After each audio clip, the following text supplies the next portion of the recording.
It's Tartan coming at you with another game of Total Warhammer 3. I I was playing this campaign yesterday. I declared it over. I was having such a bad time. I still don't feel very promising about it, but technically it's not over yet. So we're here with Aislinn, unless it's Aislinn. I don't know. He could be a very Irish pirate. So basically, we lost our only good unit. We got one of these Skycutters killed, but it's terrible. We lost one of them, but we lost our monstrous infantry, and we can't get them back because we don't have supplies for another. We are not generating any at all, and I don't have a way to generate anymore. So basically, we're gonna have to go with what we have here, which we're gonna make this this dragon colony thing, right? The dragon pilgrimage, and then we're just gonna get some dragons, and we're gonna hope that works. Now, Noctilus would almost certainly beat us because our army's terrible. Our mage is terrible. Our main lord is very bad, and we can. That's such a good trait, right? Ambush defense, vanguard deployment, and then that negative campaign movement for the enemy armies. That'll be so good. We're just gonna move like right here and hit the old encamp stance,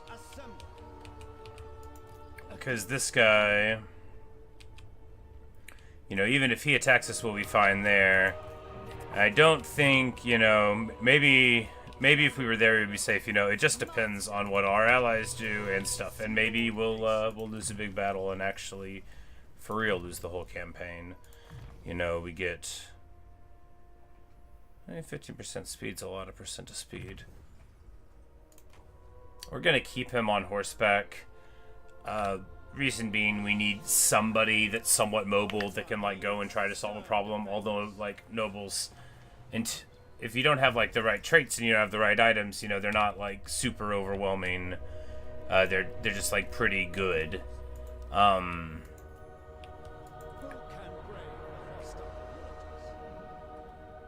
Every unit we can recruit is bad. So we're also broke because we have to spend the 6K on the dragon building. I don't like high elves. I'm a wood elf guy. That's really what it comes down to. I do like boats, and I was hopeful that I would have a good time with this campaign, and I still might. I lost my cool water elementals, Oceanids, and that was, you know, very disheartening. Took the heart all the way out of me, you know.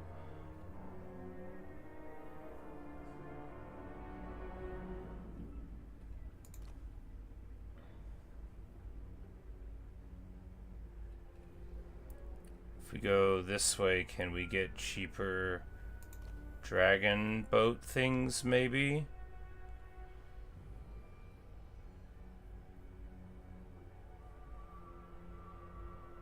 $5% for 2,000 of those. Man, it's gonna take so long for us to get off the ground. Maybe we'll be able to, like, because like all we got in the beginning was quests, so okay, yeah. We just got to complete this whole quest, and then we'll be able to build another building. That'll be good. That quest is much too difficult for us to do. Alright, the good news is, you know, we lived through that. And also, because we've taken Noctilus, I gotta think, like, more strategically, right? Like, so the good news is that Noctilus is now pushed here on the back foot, and the High Elf major factions here are already, you know, like, secured. So we're doing our job. It's just I feel very disheartened about my ability to do anything. But we'll just do this, and, you know, that generates more of the Elven trade, which we can spend, you know, on more of the buildings in the outposts and on the sea patrol things. And then someday, you know, maybe get some value somewhere else. Yeah, because we've got a whole thing to go through there, but we'll just go ahead and do we just keep on making the infantry better? Yes, even though I would love to improve these guys, it's going to be ages until I can get any of them, because our buildings, we can't even get the ocean elementals from the colony, right? It has to be from the dragon ship, so we don't have an alternate route, just like we don't have, you know, the advanced military buildings here. So, you know, we don't have the ability to get you know, the chariots and wolves, the lions that would let me actually do something and stuff. So, you know, we're in real bad shape on like a theoretical level, but on a smaller non-thinking level, you know, we're right here, and then we get to do another.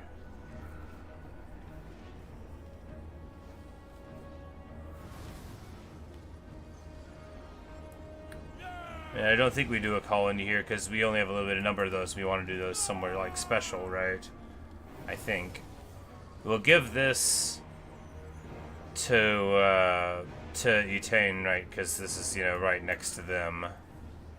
Ulthuan shall use this stronghold. Commander of the Sea Patrol. Problems to solve. And then we can just sort of like leave Nocti there because we have so much movement, right? Sea Guard, attack.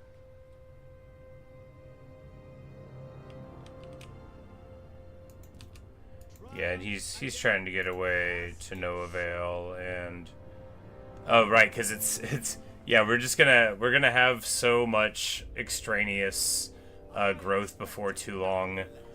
If I was doing it over again, we don't build this growth building, and then we could have at least gotten something decent while we accidentally end up with a stupid amount of everything. All right, well, we're gonna ditch the Sea Company for Sea Guard shields, right?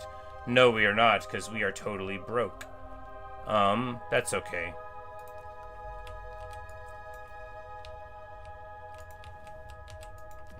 Like, did I just build something? Yes, let's take that back.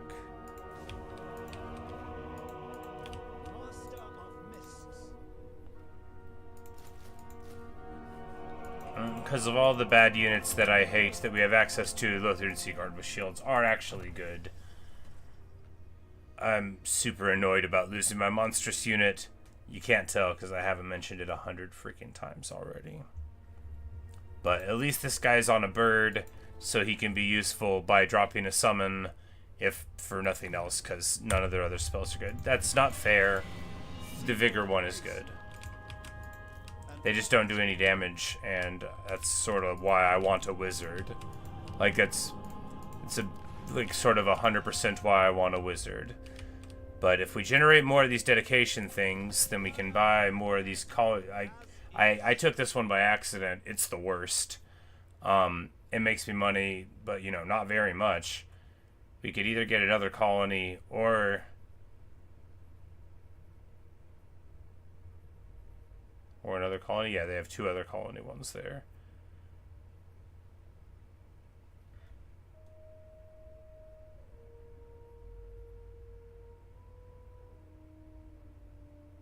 Because if we do 2 of them there, then we'll get, you know, 10 more dragonship supply per turn. And that will generate us at least something. We're in just the worst shape, right? Just the worst. But only, like, theoretically. Only if you think about it. Because, like, abstractly, the campaign is fine. Because we live all the way over here, and probably no one's gonna bother us. So even if we lose the whole army, you know, we just put Humpty Dumpty back together again. Even if they kill the mage that we have with us, I hate them so much. It's a terrible lore. It's fine. I'm gonna do something besides complain in this video at some point. Probably. Clearly, I was in a mood all day long about the way I felt about the campaign last night. No, that's not fair. I played Diablo a lot of it.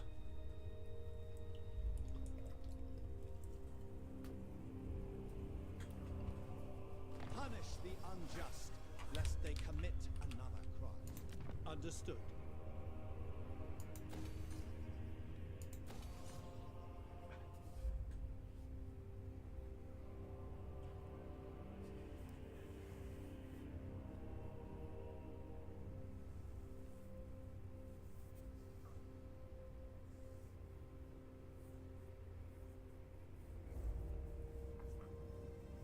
So we build this one because it gives us the most dedication, or do we do this one because it also gives us trade in return?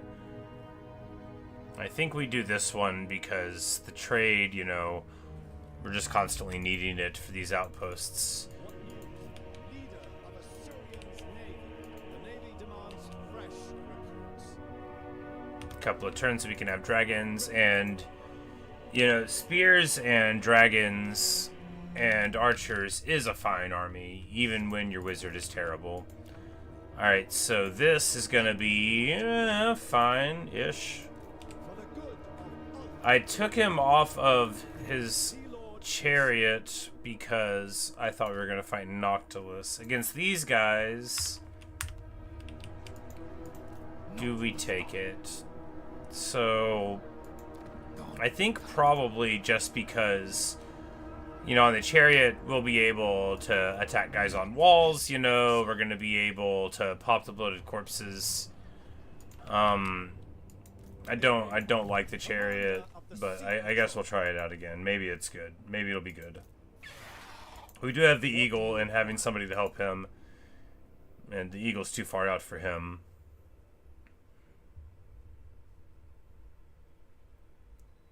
And this chariot, can he get, like,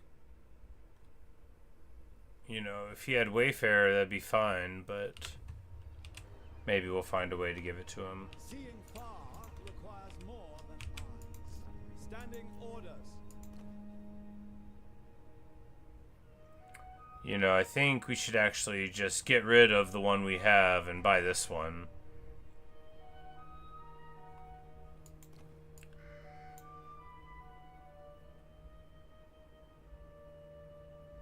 Or, like, you just spend influence. Man, high elf traits are so good, right? Because I don't want this guy in the army, but, like, do we just recruit him because 10 research rate is worth getting? I mean, yeah, I think so. Master of mists. Mist mage. And then this dude can just, like, go scout. If he gets on the water, he'll never get hurt, and then we can just get that research rate. Hey, go me! He better give me that research rate no matter where he is. So we're going to take trade advancements because we have a whole bunch of these things and are generating lots of them all the time. Disciple of the White Tower. Yes, this works. Commence combat.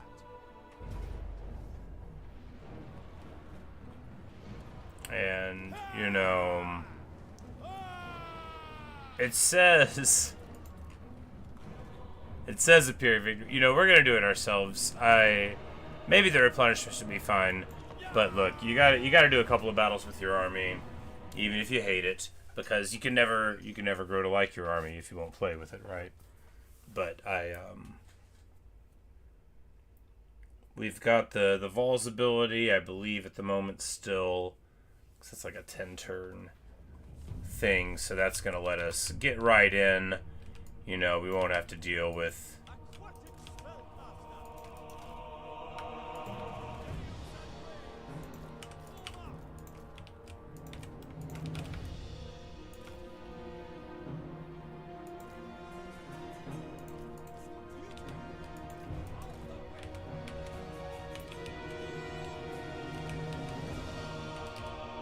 Alright, the other time we sieged this morph of a place, we went in the other way around. I feel like that's still the correct thing to do. We will leave a distraction force there.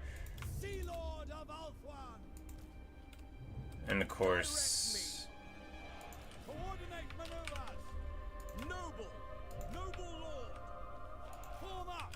Titan. we're not gonna like really keep them like so, but we're just going to.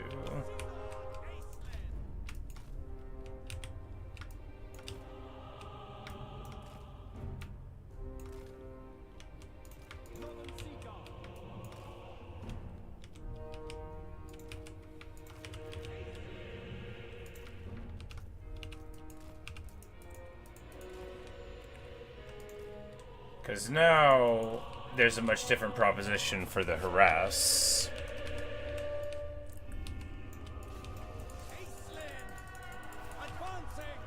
Which is when he dives on the wall and this eagle dives on the wall, they'll at the very least be eagles. Do we have danger over there? Not like so much that we have to care. And what we can do is this, and not land first, because if you land first, then you, oh great. So anyway, what we've done here is somehow choose to dive in around their anti-large lord. This is not, like, smart. I do not know why I've done this.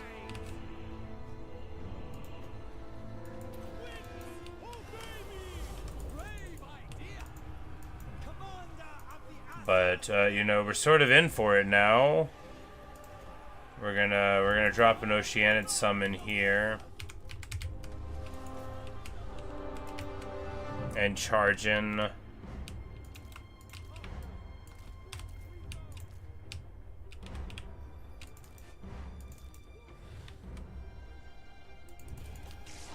Oceanids do their work, because if we can just, like, you know, sure he's anti-large and armor piercing, but I bet we can bully him anyway. It's like, how much is his anti-large really? 25? Well, that is a lot. But, you know, we have this rare moment here with the Oceanids to where, even though we're on this stupid chariot, maybe it'll work. Nope, he gets a huge chunk on us. We gotta get out of this. You know, there's still time to act like a person is behind this voice. Like a person with a functioning brain. Sort of functioning, sort of brain.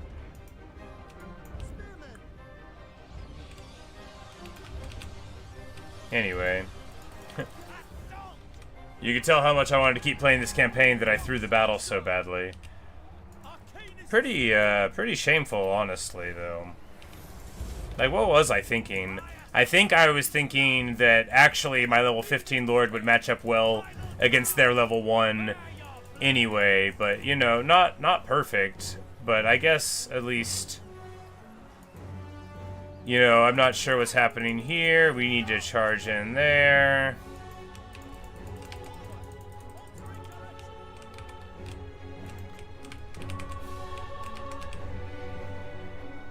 They've got guys here. No, they don't.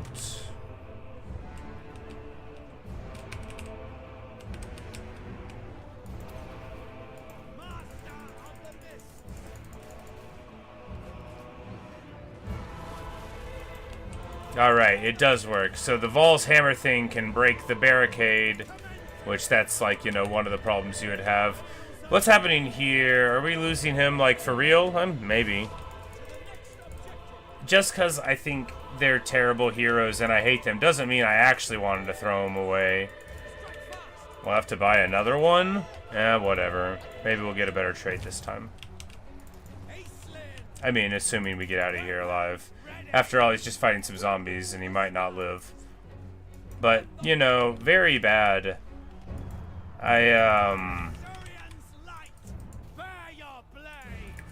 Yeah, very bad indeed.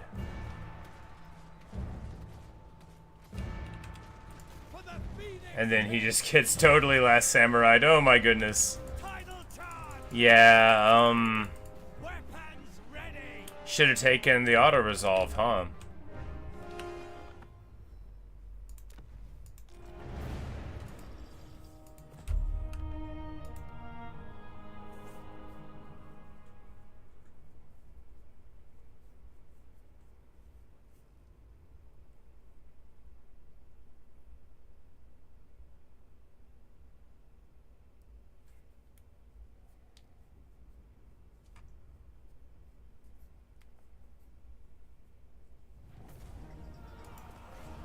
So you can see defeat and stay alive.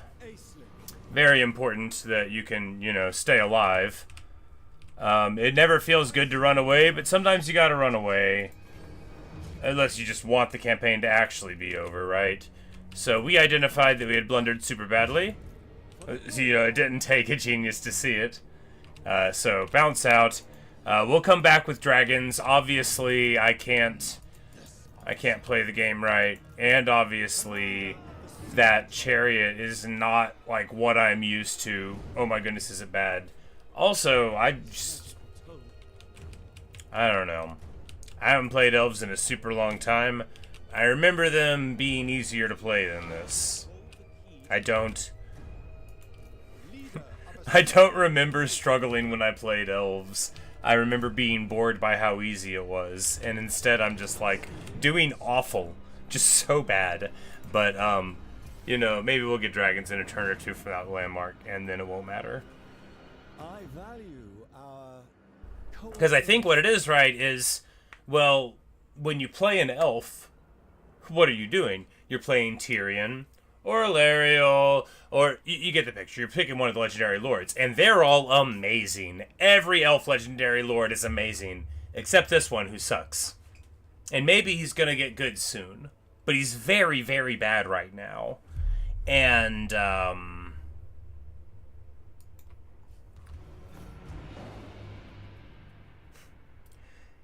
maybe that's like the difference. Is like I thought elves were easy because I had Teclis. You know, I thought elves were easy because I started with a fire mage and I was Tyrion. And now I see what it's like to have a terrible caster and a terrible lord. But if we get him to 18, he'll get a dragon, and then he will go from being very bad to being very good. So, you know, it's not like it's hopeless.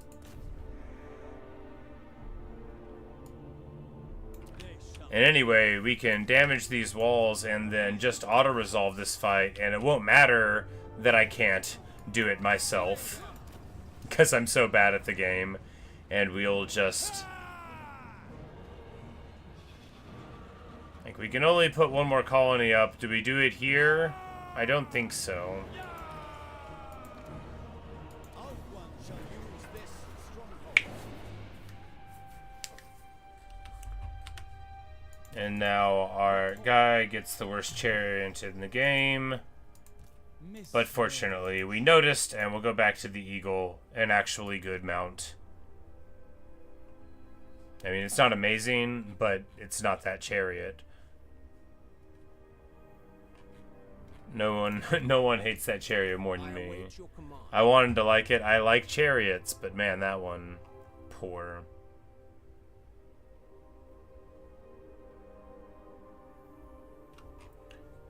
Alright, missile resistance and upkeep reduction to everything. Now, of course, losing...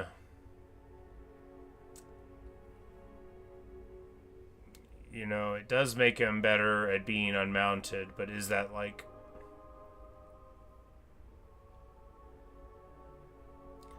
I mean, this guy specifically, his role is to make...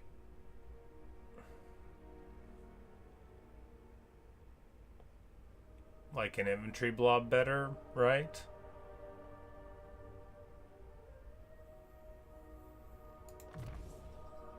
We can get another one who can fly. One with a better trait, right? Yeah, because this guy is like the support one. Yeah, I remember. We'll keep him on the steed right now, though, because we don't have another mobile option.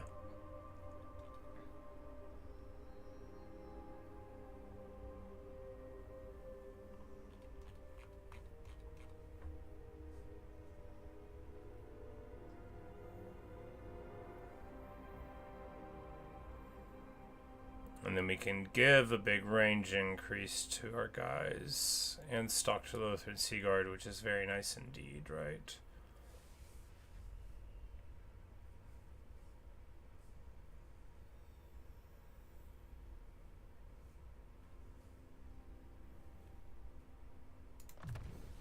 Yeah, and this will get us really big movement anyway, so I guess we'll go this way.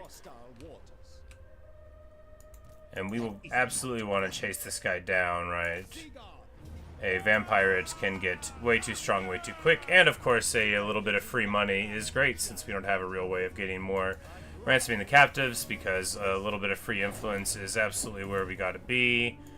And then we can take...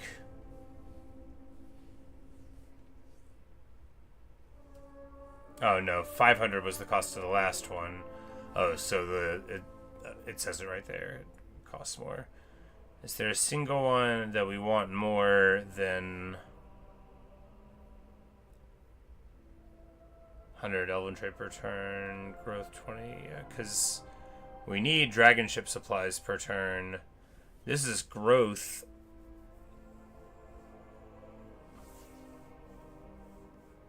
That won't do it. Yeah, so we save here and then take this one for faster building, and then that'll go here and get us 10 supplies per turn. And that'll at least get us somewhere. By Mathland's grace. Alright, and we just need to keep on clearing the donut. Noctilus will probably just get dealt with by these folk over here. And he might well have no lands. Yeah, he has no lands. So, you know, for all of my weeping, wailing, and gnashing of teeth, we might actually be in quite fine shape all the same. One more level and we get the dragon. Master of mists.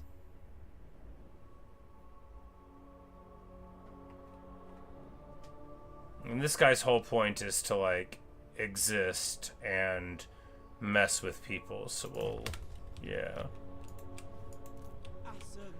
Because he makes also That is most sensible. lowers the hero actions around us and just probably against him, but then makes other heroes around him better. So, you know. Oh, and he's called Aurelius. What a nice name. Y'all know me. I love my Aurelii.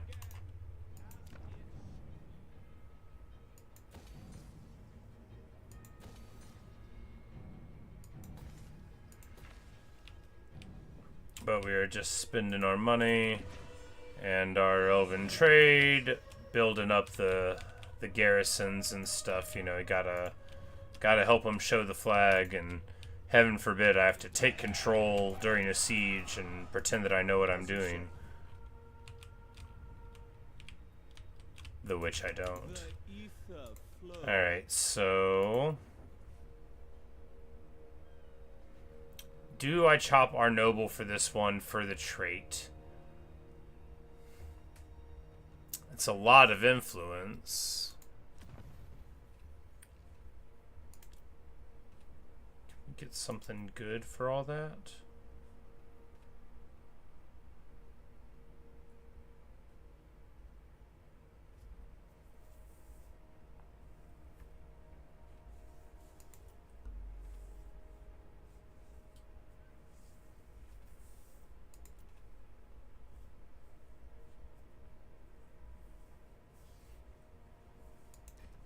Oh, she just got that one, so we can't take it away. Movement range up. They just took that. Okay, you know, why won't I read? Armor when fighting at sea.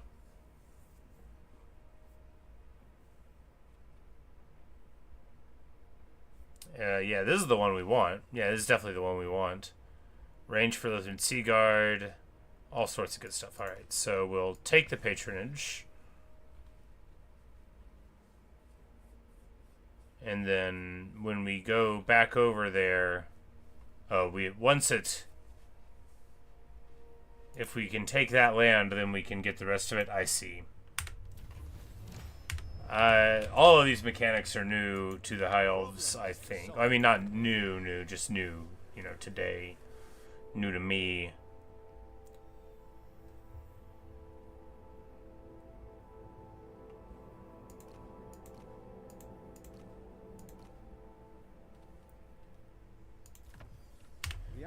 Navy grows most Start pumping up the Sea Guard a little bit. You know, they're already pretty pumped up, right? I expected nothing less. They're already in fine shape.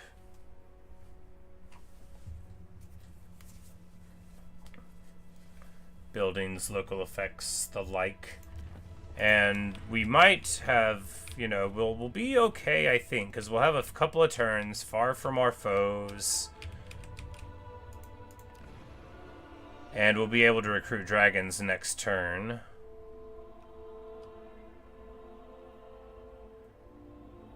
And here, you know, we do this not least to help out our friends, but also because the elven trade over time will pay for itself, and why not? Why not get that generation rolling, right?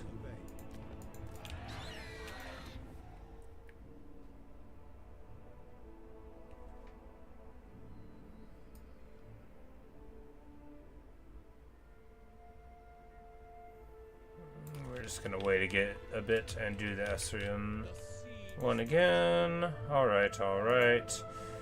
Do we want to...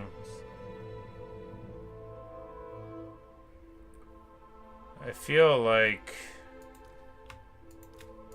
In the Navy, my word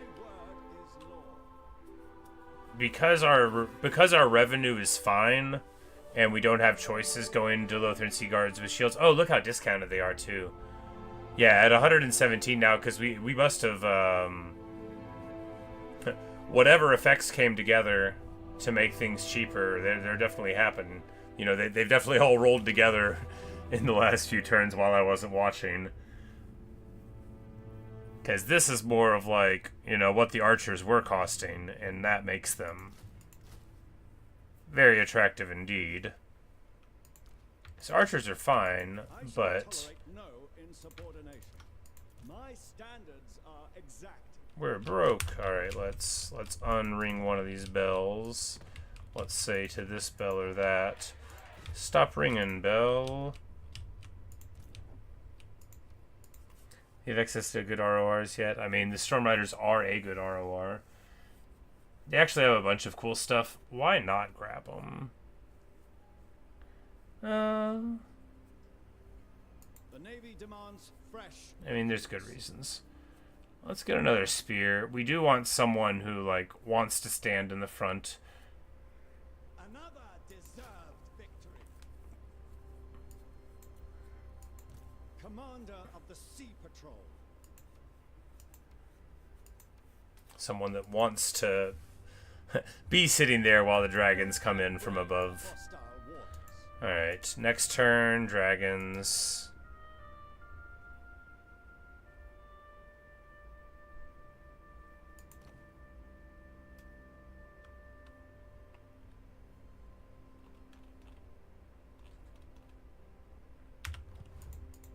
Master of Mists. Because at 1900, that's just like a very efficient army. Alright, and then, you know, our dedication, our outposts are giving us 40 per turn. So we're going to be able to start, you know... I guess my report of my own demise was somewhat exaggerated. Because once these trade agreements start rolling in, you know, and our army starts getting a little stronger here... Because we're just going to crack in to these Dark Elves that are here. You know, the faster we take Ulthuan for the High Elves, by the High Elves, it'll be, you know, better for all of us. Big charge bonus for everybody. That hurts us rather a lot, right? But we'll be alright. Tolerate no insubordination. It is 5 global turns to recruit a Moon Dragon.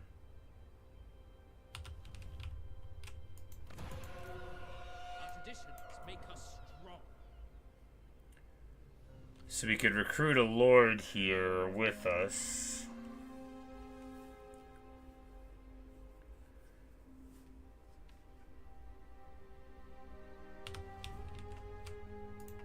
And have them do it. No, because... So when we get the second one of these... No, we have to get the fourth one to get another dragon ship. I'm like, we can get another dragon ship and give them an army of archers for 1,000, but I don't think that's gonna work. In the Navy, my word is law. 5 turns is so long, and that's so expensive. So we recruit a lord out here and zoom on in. The Asur are troubled.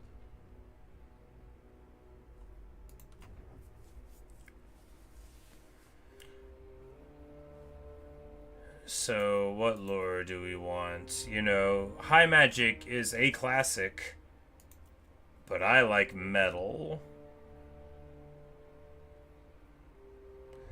Life's really good too, though.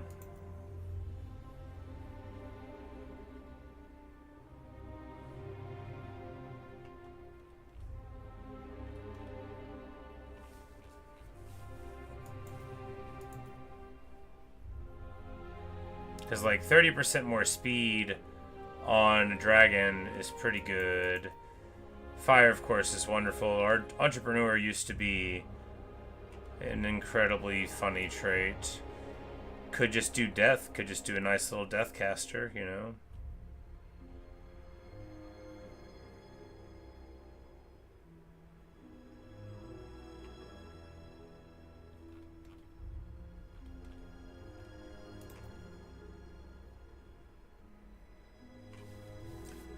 Or incendiary, because then you get 75% more weapon strength.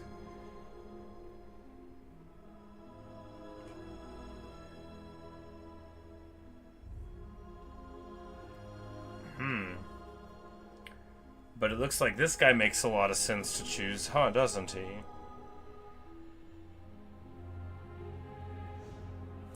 Yep. Alright, so this guy, this is going to be the Dragoner, right? We'll decide how many dragons we need. He'll recruit them. We'll wait until next turn and probably recruit 2. And then he'll ferry them up to Ulthuan, hopefully safely. And that's just going to be the story of his life. And then we'll disband him and he can go back and do it again. 5 turns is too long to wait. We'll bring them to us in 5 turns. That sounds even worse than sitting still. No, it doesn't, because Aislinn could be doing something while we're doing that. We're just calling him Aislinn now, like he is an Irish lady. Do not venture into ebon mists. The Navy demands fresh recruits. My standards are exacting.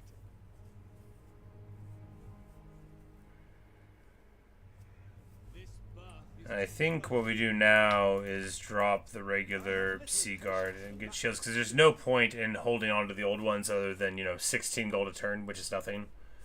Since our optional currencies are the ones that we are so worried about. What we want to do is just bounce on out this way, meet exciting people. And I don't know, threaten them maybe. Alright, so we got this one, and we're going to take the one that gives us the most dedication per turn.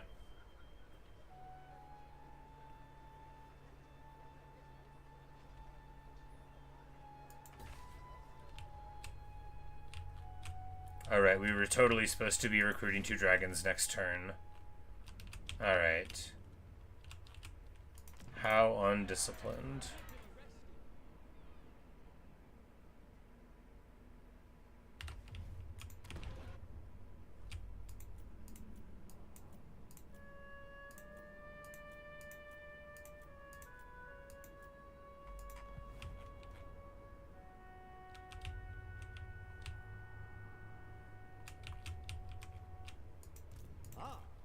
Summons. Standing orders. Alright, and then they'll be able to get them. Report.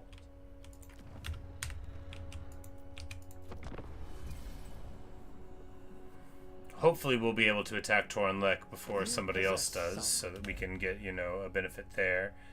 Defensive alliance, yes! We're allying up. I don't think the other High Elves are going to hit us. Doesn't seem to be the way that the future's gonna go. And now, you know, Ulthuan's already looking pretty solid. Which... I'm doing terrible, but the island's fine, you know, so that's good.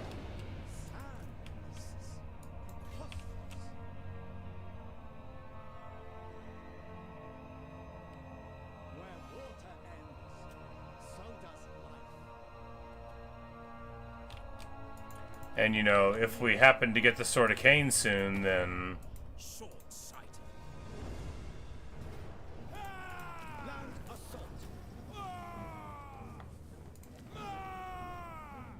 Alright, so for this one...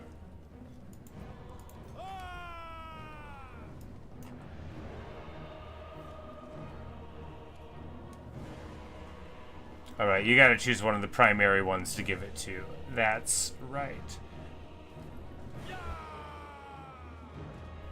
Here, I think we give the elves that aren't on the island a stake, right? Augment our sphere of influence. That way, if something happens to them elsewhere, you know, they've got a little piece of Ulthuan. And if I'm not mistaken, that is a place that he would consider a part of his sort of, you know, patrimony. And what we're gonna do is give this Mist Mage this Obsidian Blade to swap him over into 1 point higher AP than regular attack, which, you know, good. Give the word. Alternately, we could give it to him. Probably better. Because if I give this guy a thing that says he's got AP, then me being a big old dummy, I'll try to prove that he does, and then get him killed. Arcane Conduit, because he does have 2 summons that are good. Obviously, Knowledge of High Elf Affairs is what we care about here. Like, what are the bonuses there?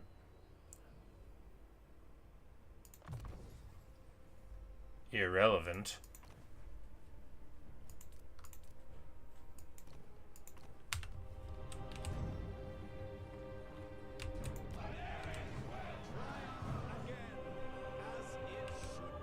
Oh, we made a chunk there, actually, and now gonna be able to get 3 dragons, which is so much better than 2. No, we're gonna get 2 because you can only recruit 2 at a time. Okay.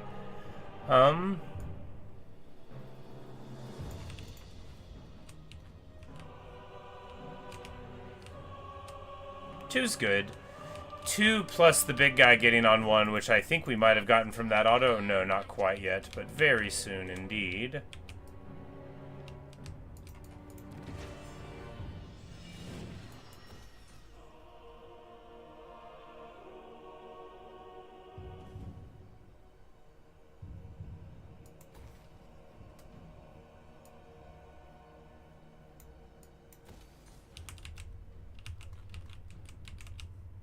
And our foe here are entirely on the back foot. Eltharion is rolling them up, and the donut is about to be secure. Noctilus is broke. He might run over here and take Galleon's Graveyard back, but that is a long, long run while he's not making very much money.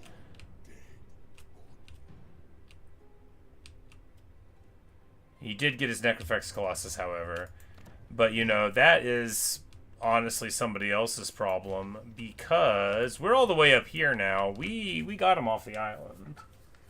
We could have burned down Awakening.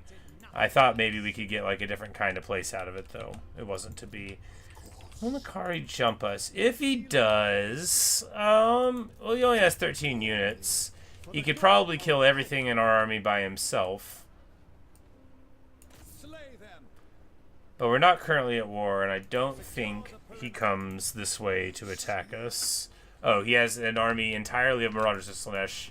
And this is his... Oh yeah, he has no major settlements anymore. Wonderful. Wonderful, you know. It just goes to show how much help you can do, even when you're doing super bad at the game. Alright, so here... Alright, we're gonna get another colony anyway, so we'll take...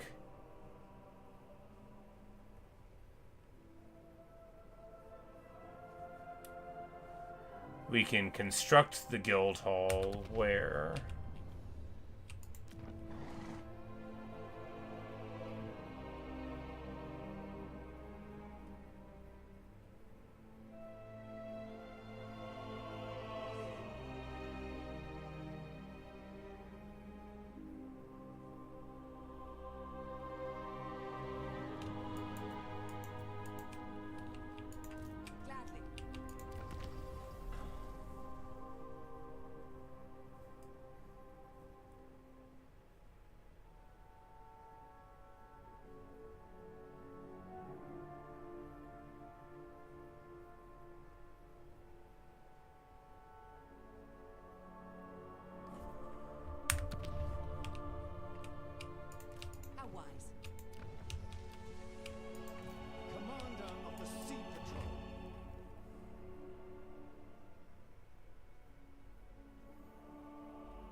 Oh. Oh. Of course. Of course there's a building that does it. Order must be maintained. Well.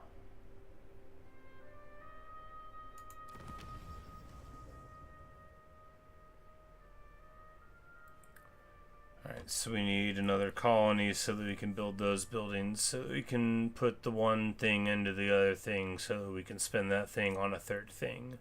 Or a fourth. It's enough to make my eyes dizzy.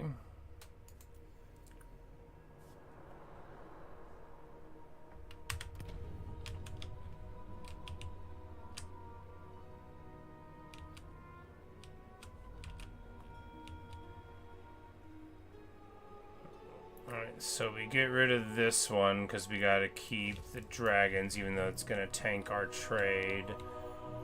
Which is just too bad, because...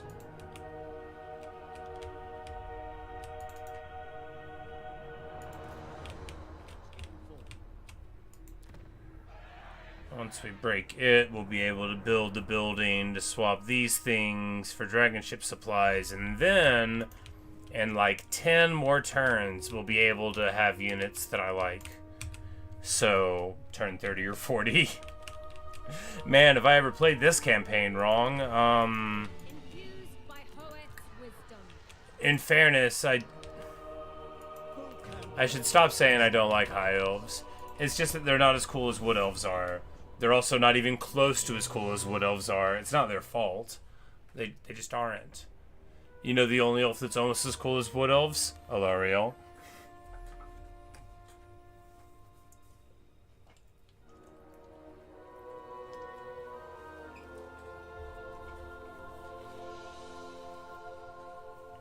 The Asur Navy needs my counsel.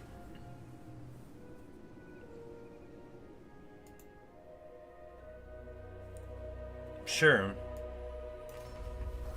They declare war on Nagaruth, and I'm sure that is very, very shocking, surprising, and indeed upsetting. So, alright, so maybe the thing to do is...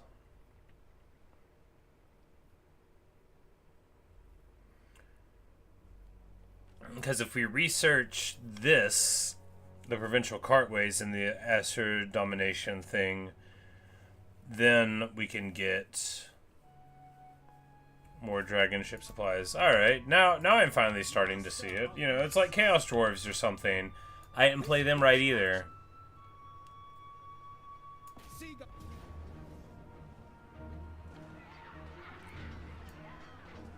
Commence combat.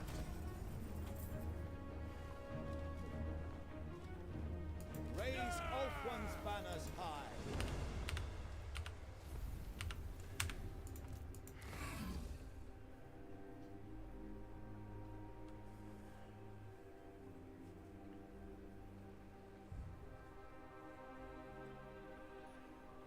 And we get the old Shrine of Cain.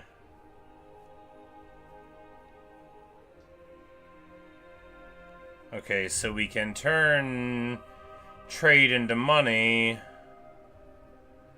or we could generate money, a lot of money, or we could turn trade into trade resources.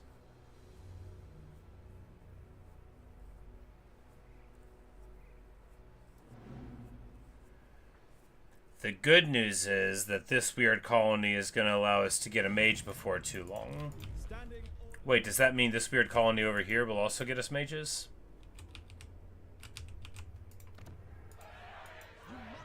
Glorious! Alright, finally. Finally we can start playing the game. Alright, so metal mage probably.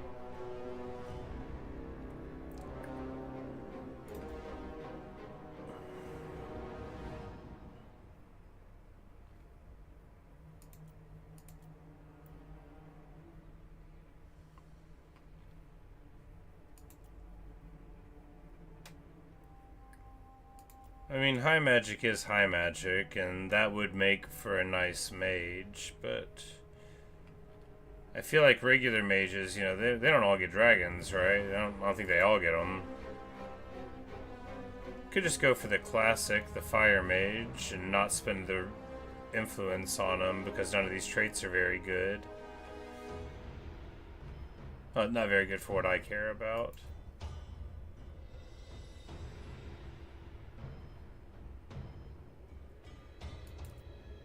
But you know, we could just get a Heaven's Caster with good trait. Nah, but I mean, high magic is much classier. You can just take the research because research is good. Yeah, why not? Mage of Ulthuan. What do you require? She doesn't even fly? I guess it is just the archmages that fly. Man. Rough.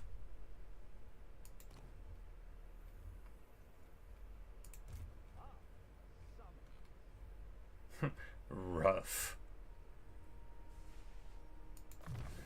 We're gonna get even cheaper dudes, but importantly, you know, he just got a star dragon, and we're gonna get him some more dragons, and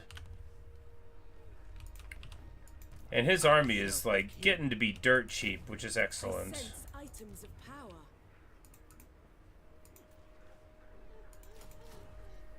And we're gonna go ahead and bring 4 dragons in.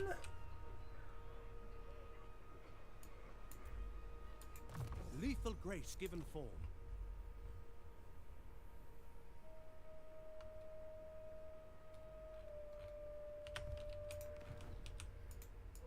How can I 4's a little excessive though, isn't it? Yeah, because 4 would take away all of our increase. That's not where we want to be.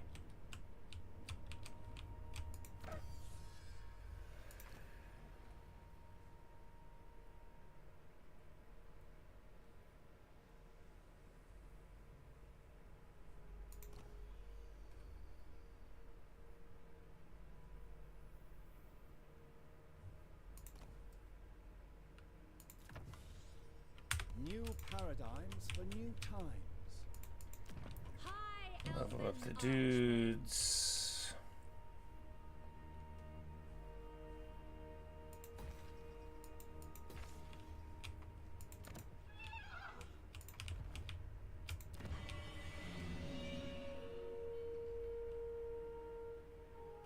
Oh, we can build it here. I was just looking in the wrong tab. Alright, good stuff.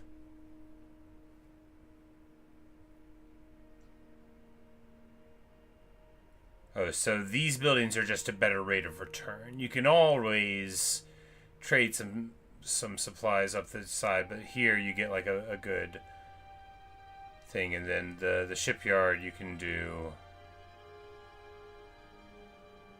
passive. Okay. I no longer feel as hopeless now that I actually have a way to generate some supplies. I thought it was going to be like 100 turns. It didn't sound right because people had talked about this campaign in a way that made it sound like they didn't think it was frustrating. So I figured there was something simple I wasn't getting. A common enough tale. Heyo, we can get an eagle claw bolt thrower here. Nice. And chariots. This is just what I always wanted.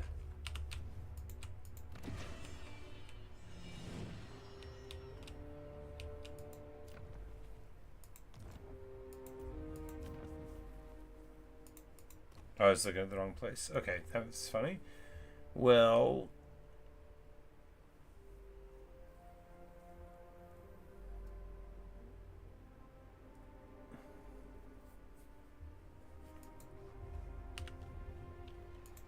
For the good of Ulthuan, the Navy demands fresh recruits.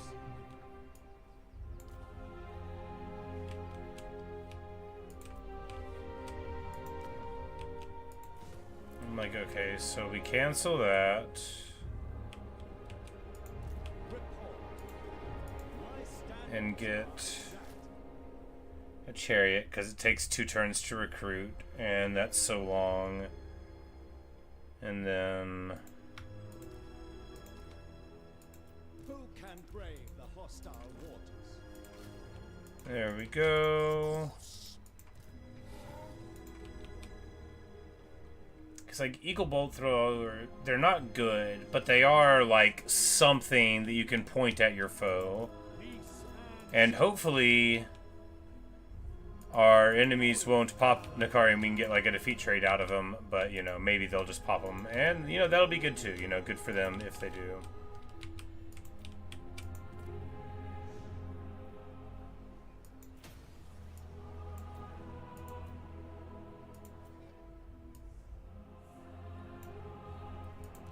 Loyal prince.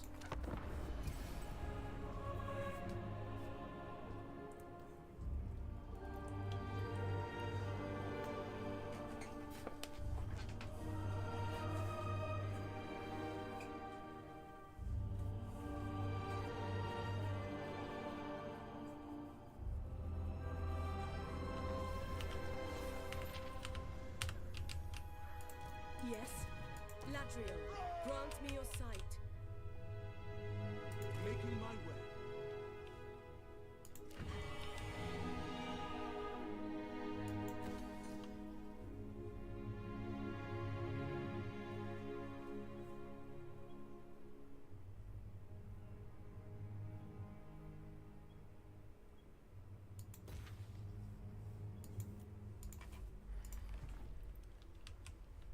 Oh, Noctilus on the interior now. Well, that is alright. We will deal with him before long.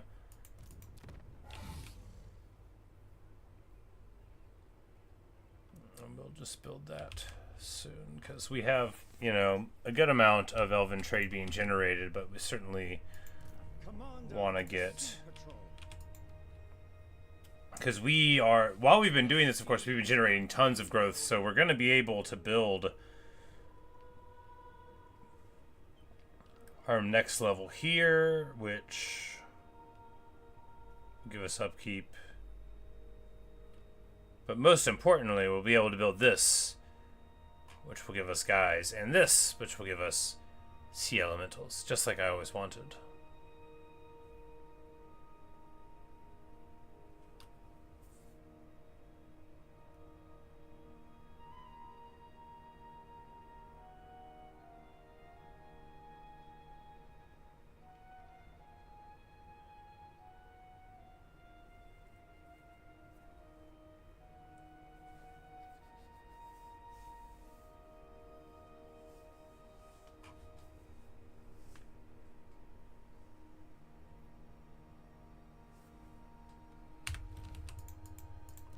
Sea Lord Aislinn.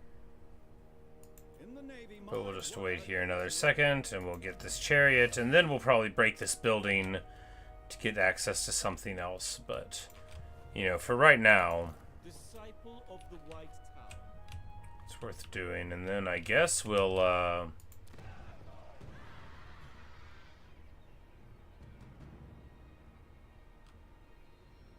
mean, maybe come grab this. Yeah, we'll just we're gonna look around for our next place to target, right? There's plenty of other elfy places for us to worry about, and then of course there's also, you know, the wine of Bordeaux. That could make us, you know, a hefty profit.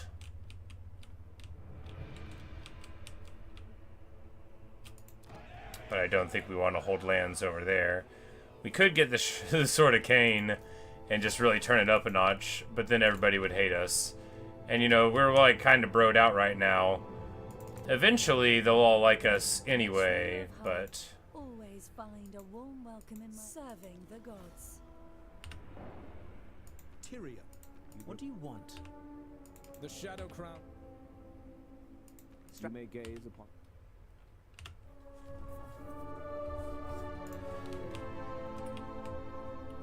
So broke, but that'll get cheaper because this guy, you know, we're gonna chop this army, and the dragons are gonna get a lot cheaper once. Full sails now.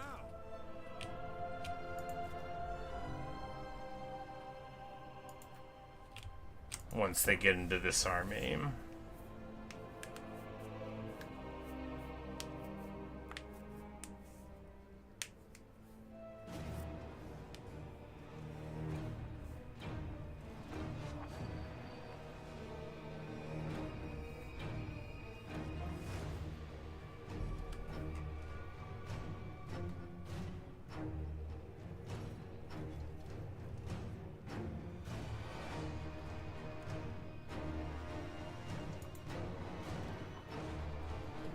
Alright, so here we're getting control of a big army, but the AI has no garrisons here, so it's just...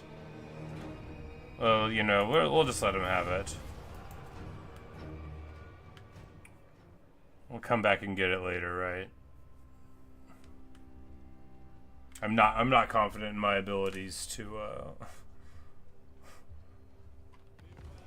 defend against the vampires. Problems to solve.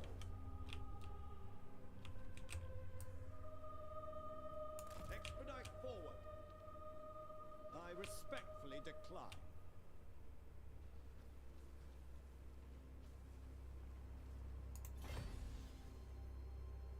Increase marching speed.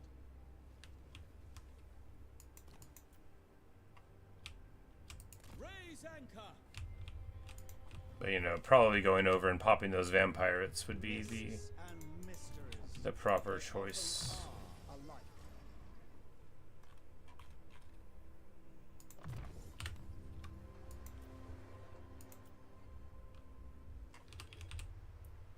Across the waves. Lord of the Phoenix Court.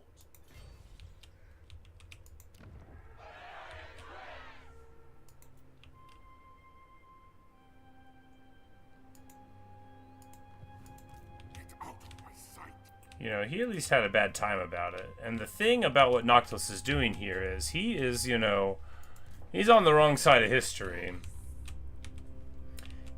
All of his other buddies on this whole island are already toasted and thrown down. They're already cooked into little paninis. They're already done. So he has made a grave miscalculation. Huge. Leader of Assyrian's navy.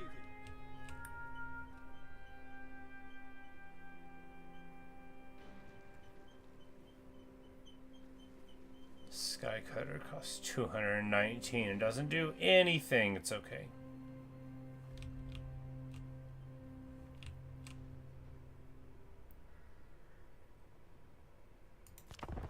We're making lots of the dedication per turn now. At 100, like that's going to be pretty swift movement towards things. I think we just stay in a defensive alliance, because I don't think there's any benefit towards us being in a military alliance with anybody.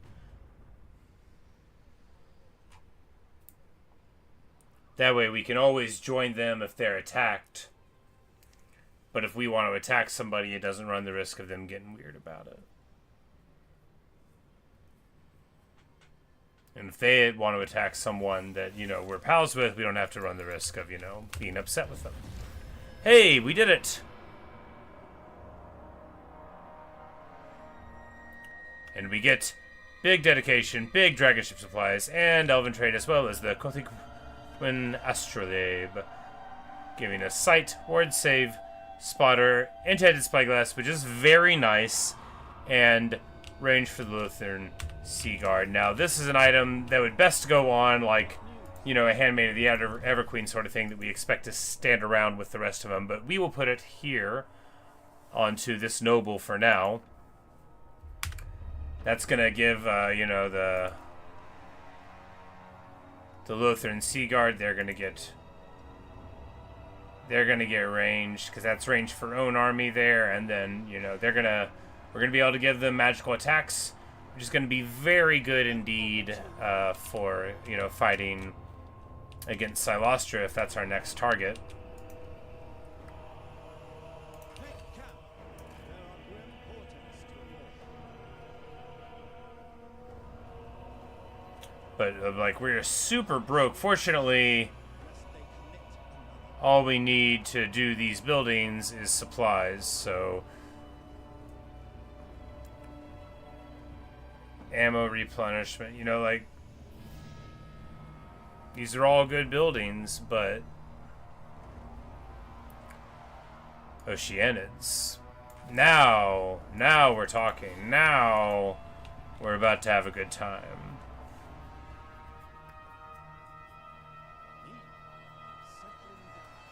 Just do like a couple spears, couple Oceanids, both in Seaguard with stock. You know, you got your chariot to run around. You got a couple of dragons. Seems nice. Your will is done. Not this time. Against the code.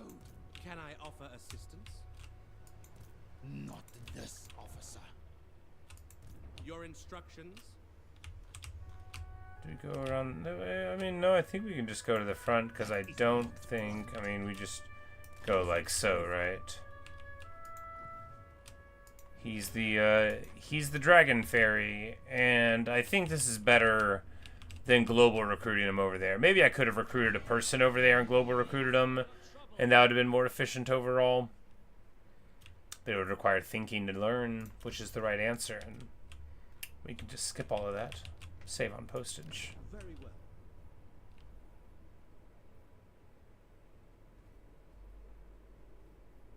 Oh, these big garrisons that you can unlock. 3 dragons?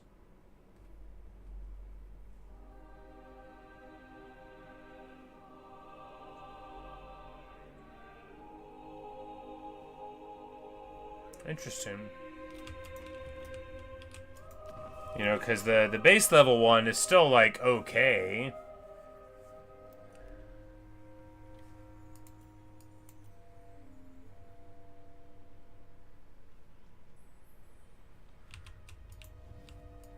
Understood. I will obey. I think it was just the other battle, like, rather than being an outpost that helped, you know, like, they didn't have anything at all, really.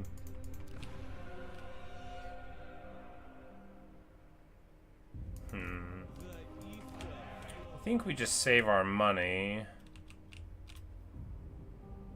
Because we need to build that one next turn. Or no, we can get here.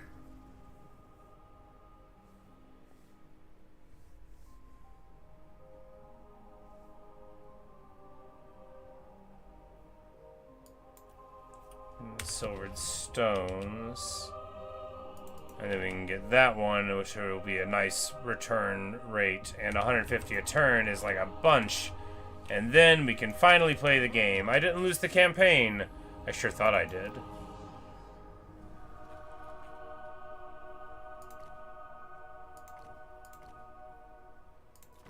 I shall effect changes. Your behest?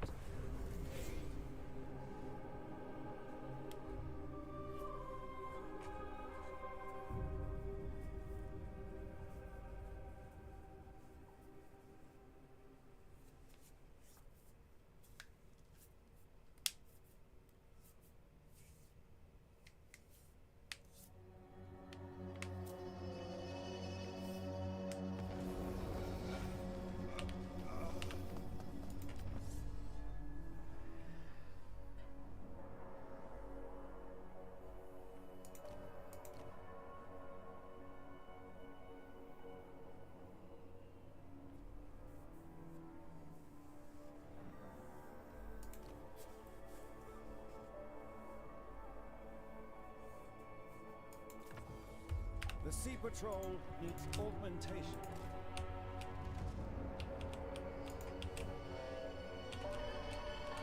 What remains to be done? Advance! Sea Lord Aislinn.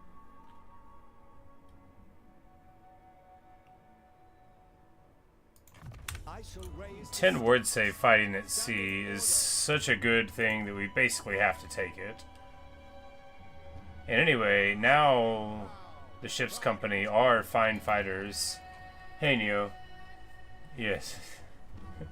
Indeed, you elves. But if it's any comfort, I thought I had lost the whole campaign, but now I've finally learned how a couple of the mechanics work some, so things are a little better. But I have straight been dissing the elves the whole time and being like, why can't I get my cool elementals? But now I've got my cool elementals, so. Oh, Grom. My man's across the water.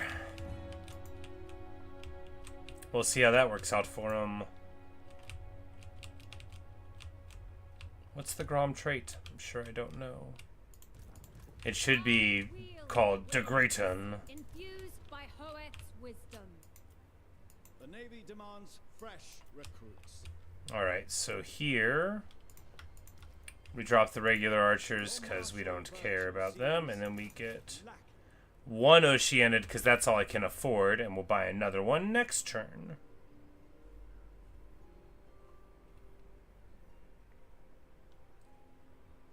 I'm so glad to finally get an Oceanid again. I was incredibly bummed whenever I lost my only unit of them. I mean, that's really why I started being like, I've lost the game. Everything is hopeless. Poor, pitiful me. You know, all of that. When you lose your cool unit, it just feels unbearable.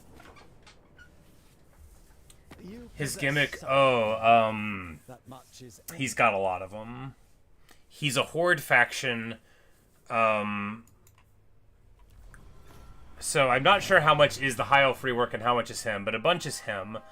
So he has, when he takes most places, he like gifts them to somebody else. So I like, whenever I take a land on Ulthuan, I choose which major faction to give it to. Here we spend money on influence. We give influence for movement range. We give influence for movement range. But yes, a horde faction. So he is a pirate. He has shipbuilding. So think it's like Chaos Dwarves plus horde faction is the best way I can think of it now. You start out down here and you take some lands. Your first one they make you give to somebody else. And it's these minor settlements where you build things that give you, you know, you can build outposts and it lets you take control of the battle when your allied place is under attack, you know, so, you know, you can use your smart player things and then you can build them that have, you know, dragons or whatnot in them. And then you have like an economic one as well that can generate either, you know, one of these resources. You have the Elven Trade. This is what you spend on a lot of your buildings and stuff. This is your dragonship supplies, which is how you build your dragonship stuff. You know, how you build your stuff there rather than with money. You use the supplies. Chaos Dwarves. I have played one, Drazoth, that was a couple of months ago now, I guess. It was an amazing time. And really, I mean, like, better than all this, because their units are cooler.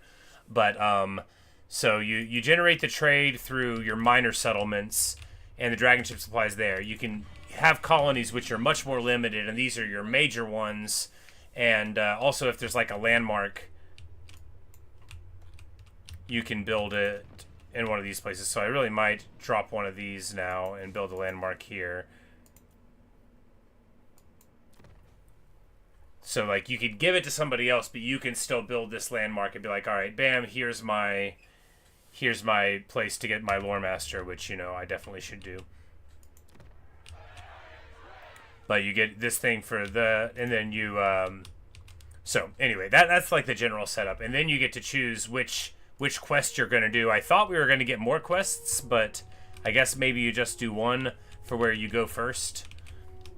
And then you've got this screen for, I think this is just high elf stuff, you know. Think the tower for the Chaos Dwarves, but you use the influence, and then, you know, you can eventually confederate things, which I think would be a bad idea for this faction. But, you know, so if you get, you know, you get this one to level 3, which I think we're going to do. Yeah, now, so we've got we've got this one. You get it to tier 3 and they can't get it. So now we have more, armor for the Lord fighting at seas. We got range and melee defense, So that's a cool way to get things, which I just realized we could do right then. So now 214 range on Lothran Sea Guards, and we've got like some stacking range. That's pretty nasty. That's actually super nasty. But so that's one of the currency things, right? And then this is the other currency one. This is his special one, where you consult the leaders. I don't know what it does. Oh, this is what it does. You pay them, and then they, whichever faction they are, you get some stuff, I guess. Okay, and then we can get items. Alright, so what's Emmerich give us?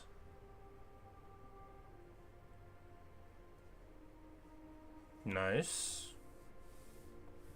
Armor of Calidor, Banner of the World Dragon, yeah, I mean, and then, yeah, so there's that, and then up here, this resource you generate, Dedication, this is another one of the alternate currencies that you spend on these passive upgrades. I know, it's very dizzying.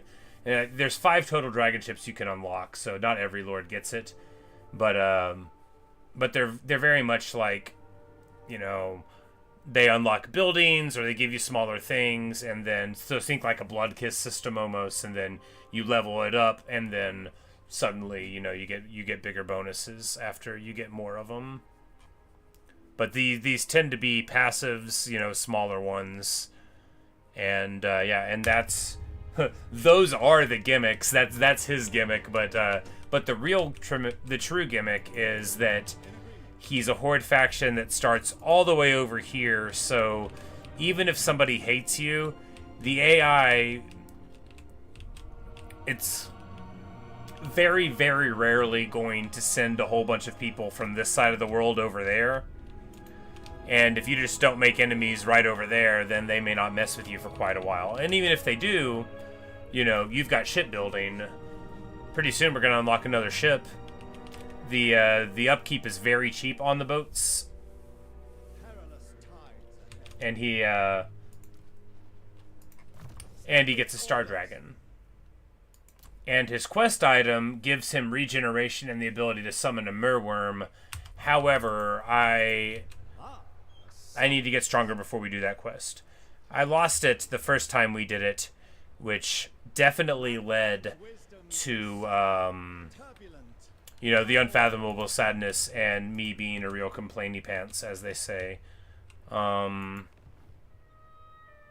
no, it's already midnight 15. I'll be right back. I need to swap the laundry over. I should have done this a while ago.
Alright.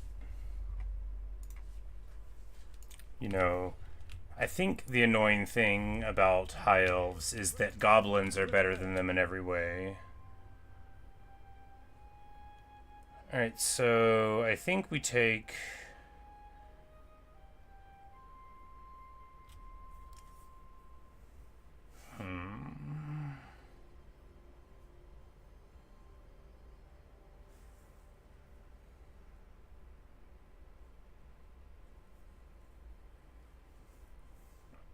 We could just save them to get to this tier.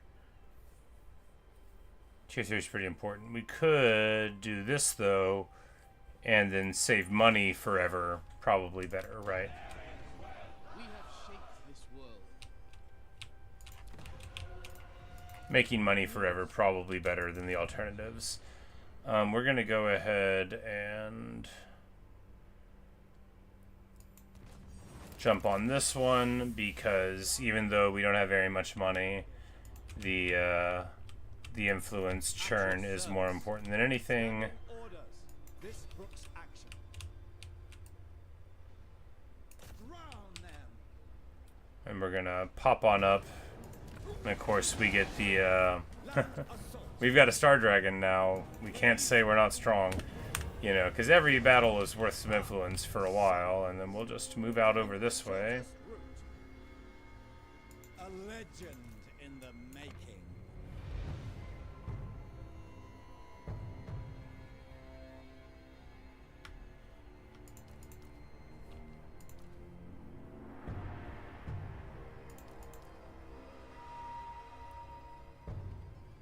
Like, do we need any ship's company? They're kind of alright at this point. For the good of Ulthuan. I mean, really, they're not, though, because sure, they have, you know, 20 more melee attack than spearmen, but what's it all for, precious? Called Sailing on.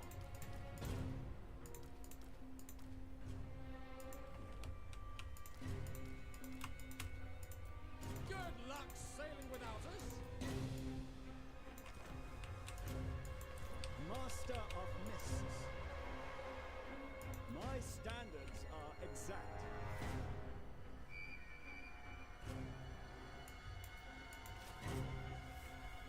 Alright, so now we have a much more acceptable army. Oh yeah, and we can totally ditch the Sky Cutter. Cutbacks are in order. I have rarely had a more underwhelming unit. Or rarely in my Report. Warhammer life have I ever had a unit where I was just like, okay, than that. Very underwhelming indeed.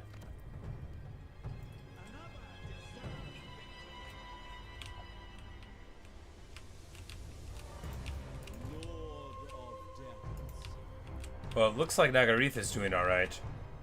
One of the benefits from coming up here and stabilizing it very quickly is, of course, even if you deal with the minor factions, you get like a bunch of movement after the fighting, but even dealing with minor factions frees up all of your friends to not take any losses at all, basically, you know, and then they can snowball from there. Leading to here, where we were in control of the Shrine of Cain. Nothing battle happened from that. Trust me, I'm an elf. Problems to solve. And the Dread Fleet's gone, and now we're gonna go pop Silostra. Maintain current.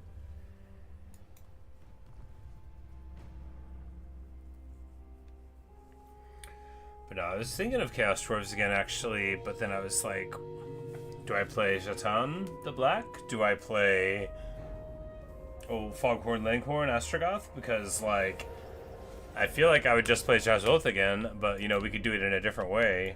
But, Summons. like that campaign, that guy at the top of the campaign, that's what it's about. Alright, so from here... Wait, really? That's funny.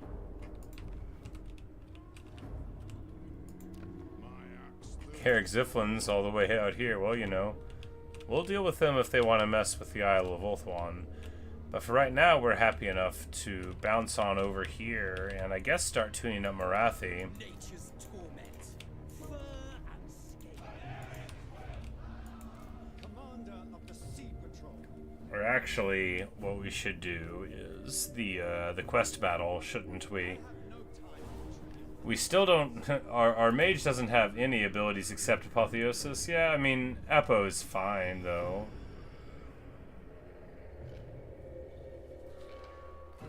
The ocean Whoops. calls. Huh. Oh, wow. The winds hearken to me. Alright. I hear the Kadaif. I sense items. We'll do it of power. soon.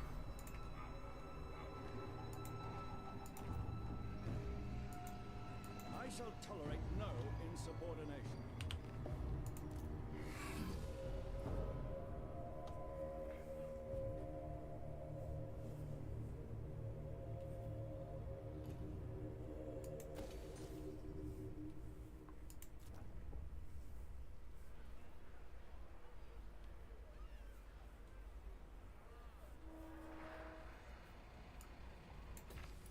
that to generate a whole bunch of supplies there. We took the thing to build our buildings faster, which is already paying off beautifully. If we do that, are we gonna... yeah, run kind of afoul of how much we want to generate, I think.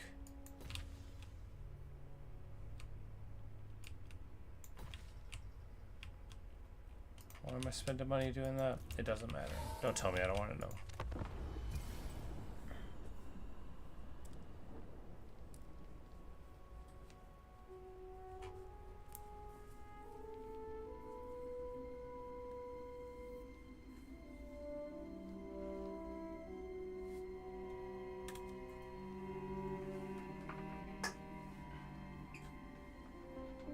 I value our cooperation.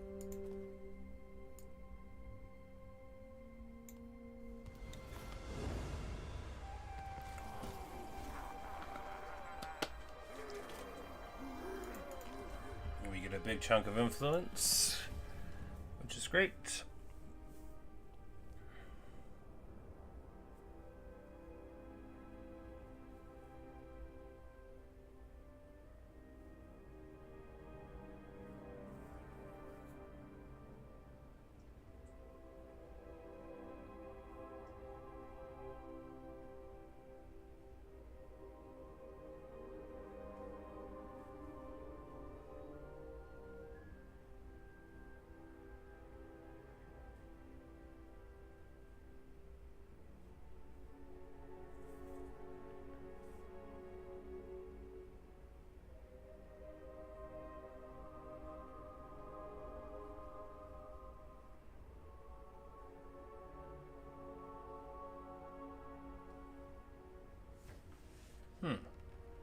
Interesting.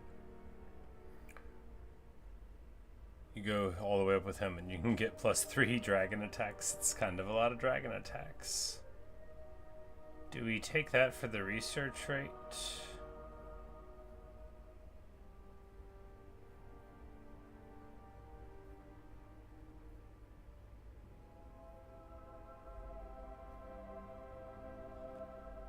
If we take cheaper upkeep, that's pretty good. If we take this, though, we can get another dragonship. So I think saving here is the thing to do. Embarking.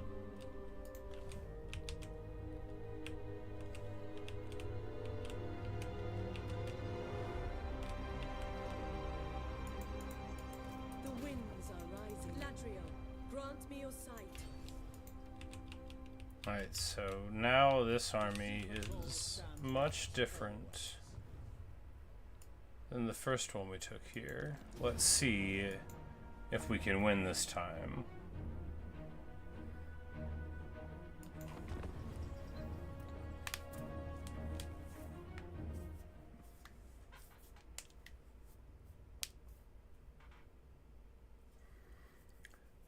So basically they'll have their main army and then we'll be flanked from behind by a number of Khanate assassins, and then Lokir will bring in another big army from the flank.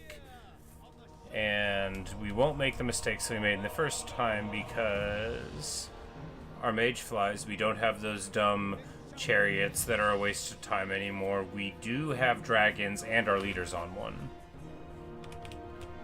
So basically everything will be different this time.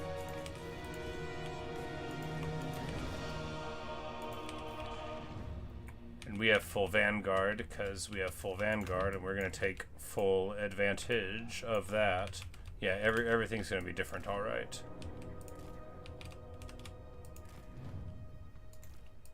Guardian of the seas. Lothern Seaguard.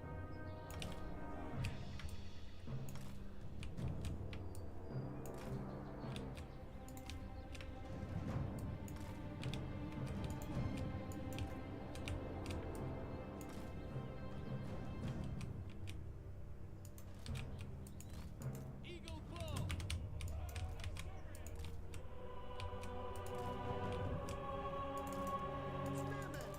Aquatic spellcaster. Having vanguard here is objectively very fun, because the whole point of a quest battle is to not Do it the way they want you to.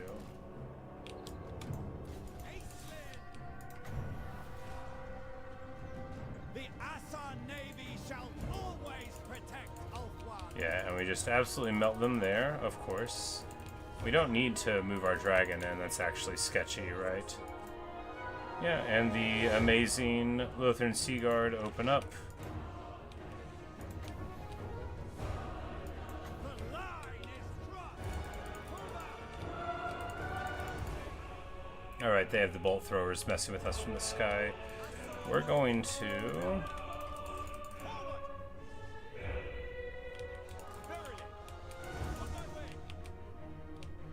We're gonna just try to do a flyby here. Yeah, the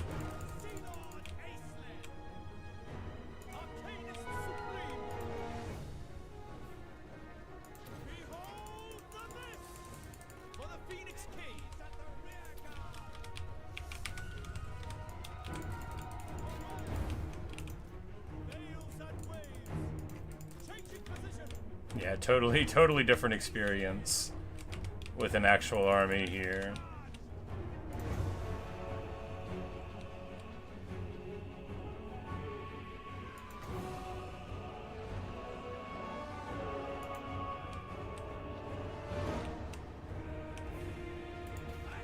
He did a couple of big salvos.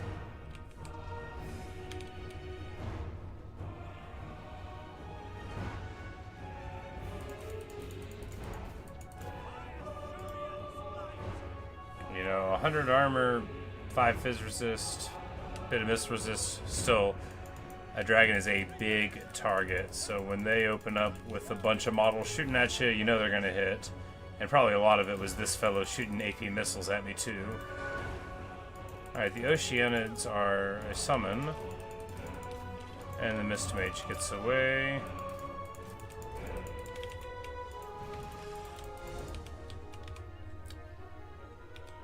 It shall be done. And then he goes and absolutely trucks something because... Yeah, he does lose the most of his infantry on the Star Dragon. It'd be a bit much. Most for slaughter just from an item.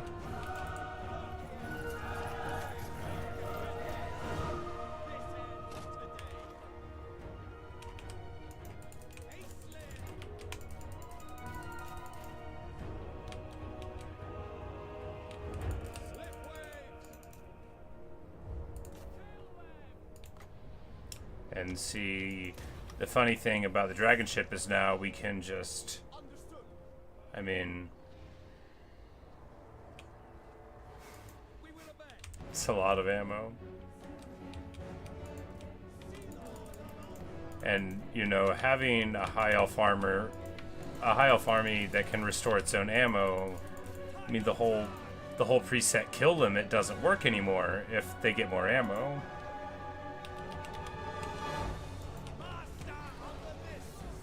But from the ashes of a campaign, looks like we're going to be fine.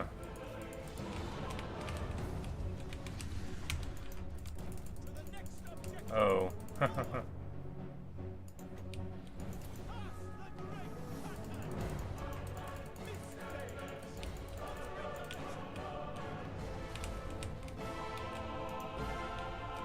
My terror routed? Yeah.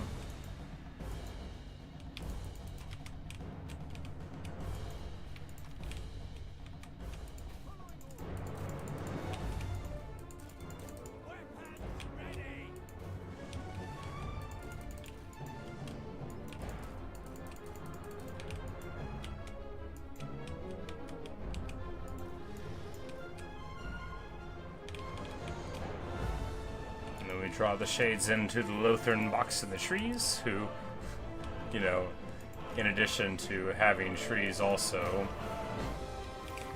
have silver shields that match up very well against shades.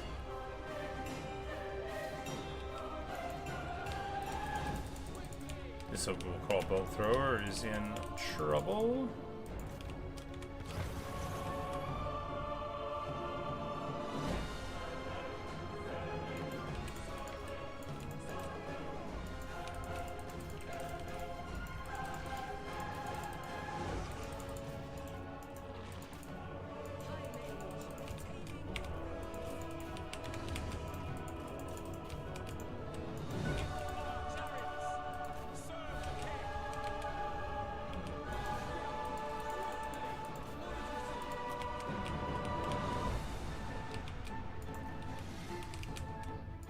we send our dragons against their dragons.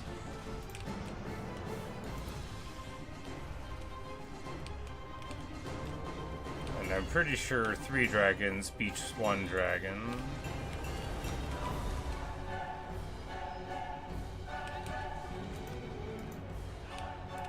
And our chariots go into Blackguard of Nagarond? Well, I thought we were charging executioners. That's okay, we're out. Didn't lose models, thought about it, but didn't.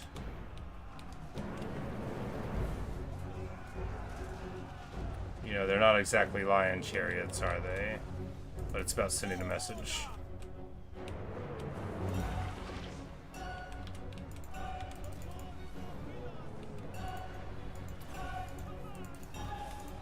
We win! Hooray!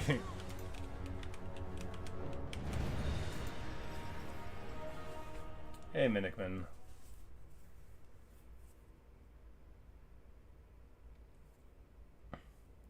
It just goes to show how silly this battle is. Like, we had like six units of Lothran Seaguard that all had 2,000 value. That's so much value to go around. To be fair, though, none of the other people in our army did anything. So it's good that the archer just delivered.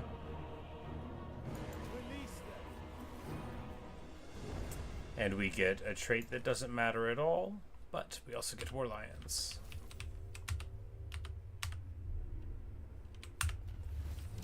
And this very, very, very good item that's really going to just like change the whole style that we can do, right? Because a dragon's a dragon, but a dragon that regenerates is a dragon that can do very careless things and then come out again.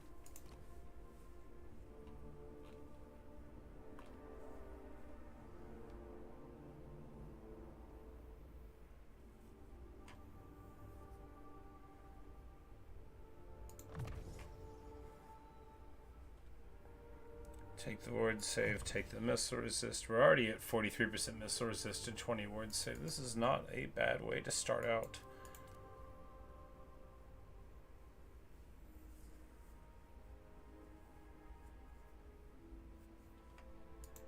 Mist Mage.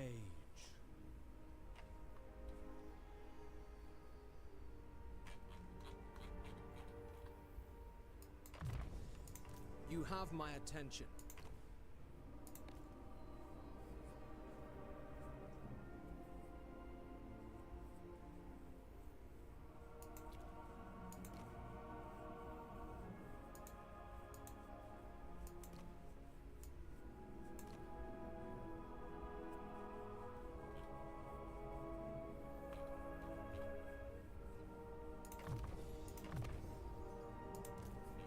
Alright.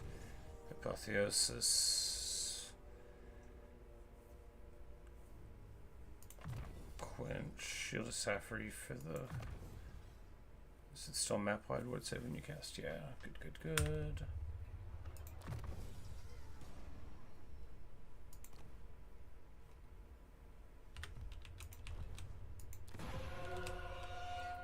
Alright, we did it. Because now he also has a Mareworm summon, and Unbreakable Oceanics is pretty cool. Our units are so cheap.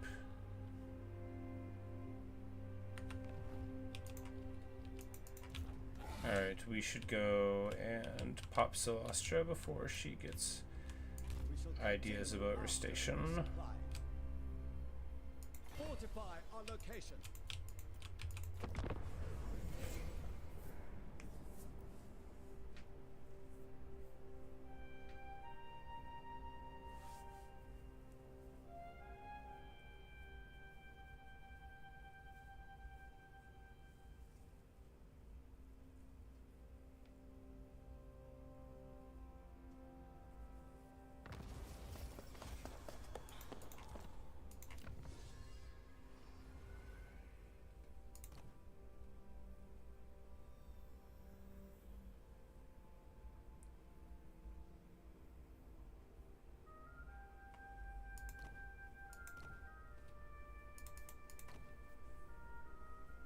Alright, here, I guess we take...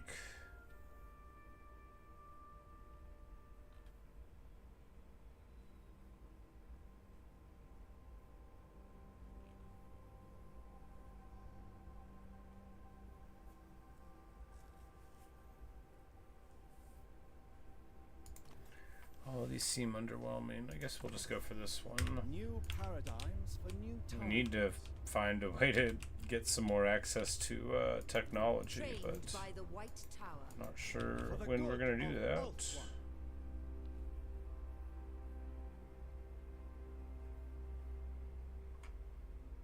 This building gets us Handmaidens of the Everqueen. It also gets us Warlines of Grace. This building is what we're building.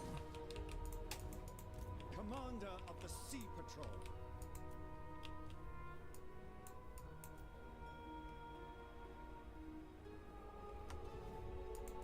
Master of Mists.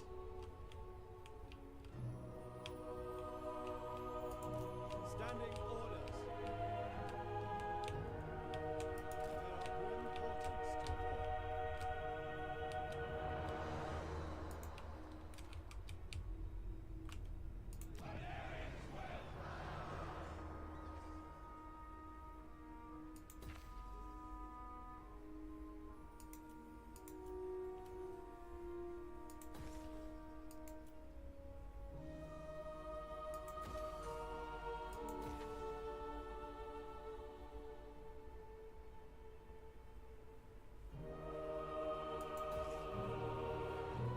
Leveling the colony up, making money, spending money. Importantly, because this army is so affordable, it's actually Seeing far. it's cheaper than the background income. While still having a couple of dragons, you know, some monstrous infantry, and some quite solid archers. With way more ammo than they have any right to Leader have. of Assyrian's navy.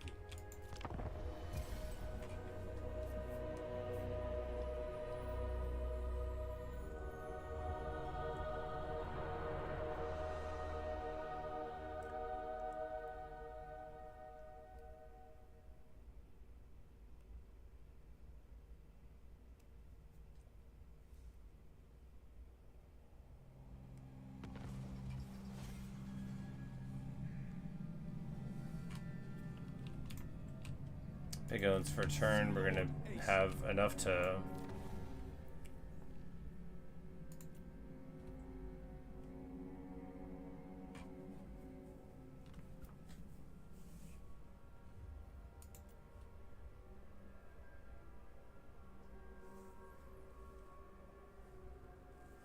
%30 weapon strength for spearmen.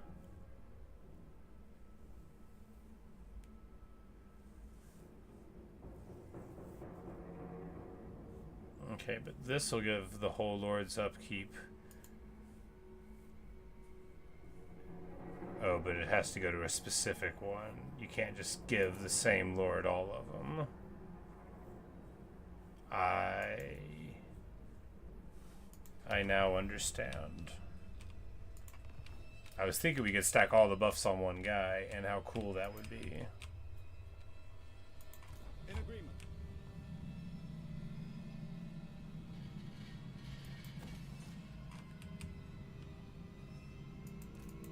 Ah, summons. Commander of the Sea Patrol. As you say. For the good of Ulthuan.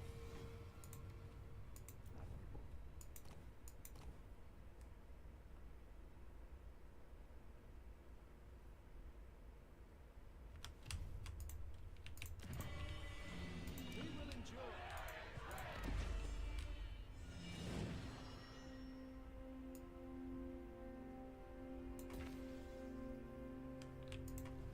Level of the colony. Master of Mists. Setting out. The ether grows cold. Throg is all the way over there. Problems to solve. Probably do Invocation of Vol next turn. Remarkable forbearance.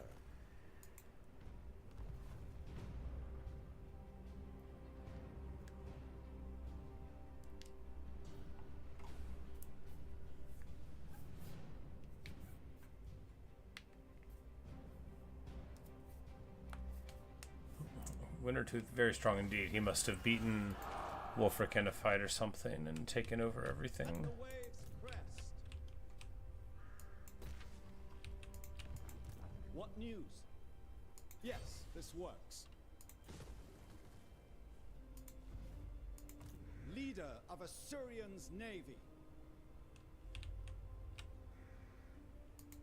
Nature's torment. A reasonable request. Do not venture. You had your Celestia actually only has one place, so we're gonna try to pop her, Commander of the Sea Patrol. but someone else might get her winds are first. rising. Scouting's great, but getting up to like Arcane Fortune and Fiery Convocation and stuff is greater. The mists cannot reach there.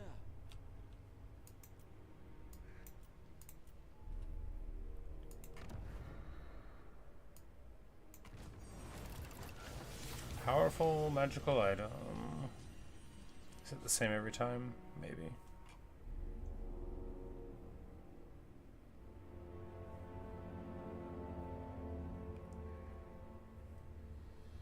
Well, I'm gonna take this Amulet of Foresight again, because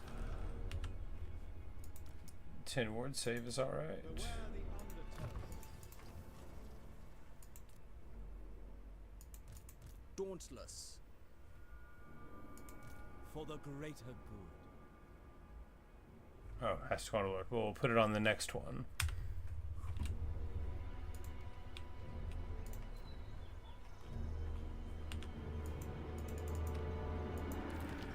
And 2 more turns, and we can get one of those. Traditions make us strong.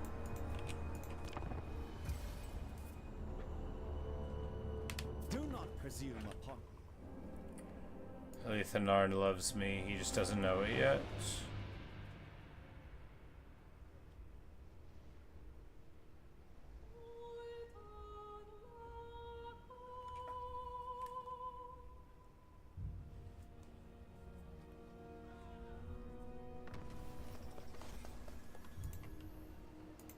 Sea Lord Aislinn. Oh, Celestra's gone well. Accursed Asa, I should cut you down. For the good of Ulthuan. Sounds like Morathi is who is against us now then. I think not.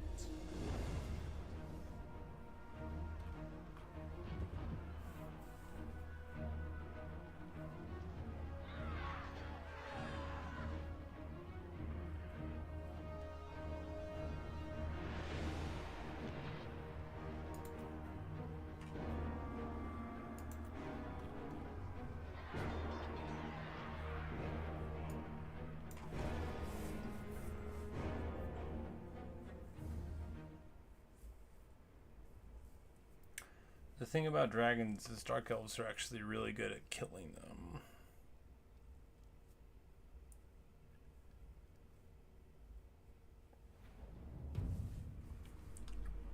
And their sort of generic stacks don't really suffer at all against them.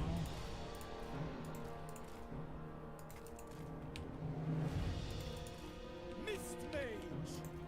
Veils and waves.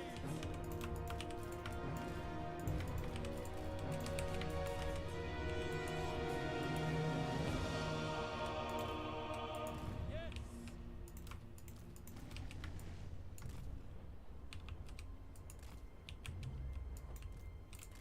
Spearman. It shall be done! Guards of the Sea Patrol. It is your duty to vanquish the enemy.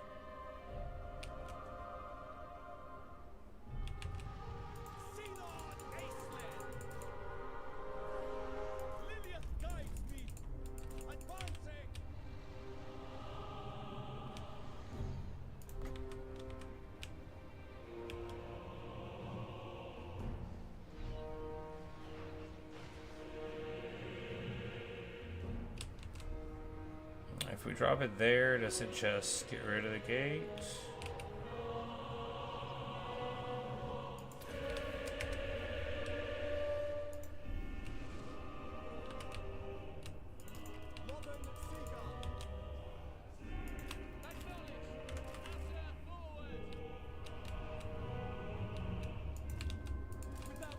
Actually overestimated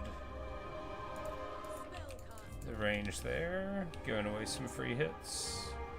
It does crack the gate immediately.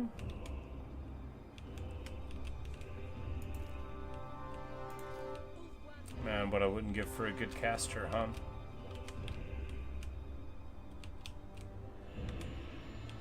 And the next false hammer we can put right there and be able to get in whenever the time comes.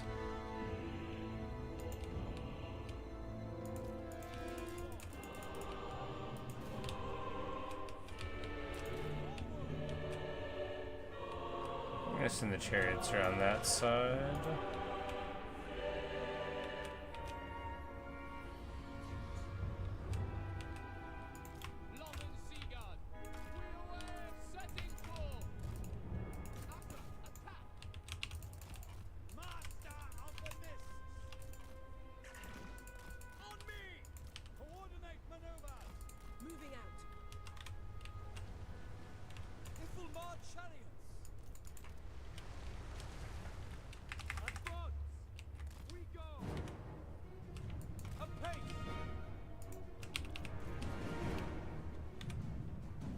We've got a Merworm summon. There's all sorts of silly stuff we can do that we haven't been able to do till right now.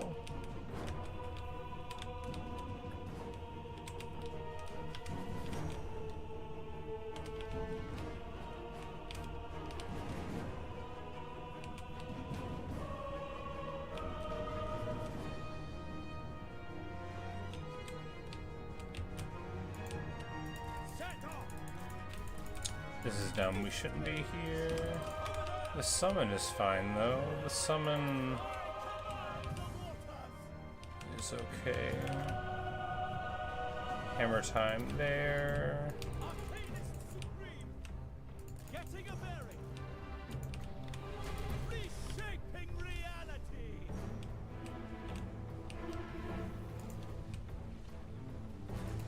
Surging ahead to the next objective.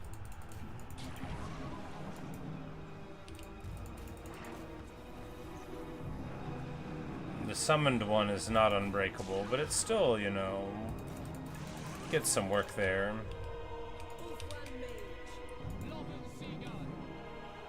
And we outranged the Dark Shards so considerably. Even with shields, you know, it's bad news for them.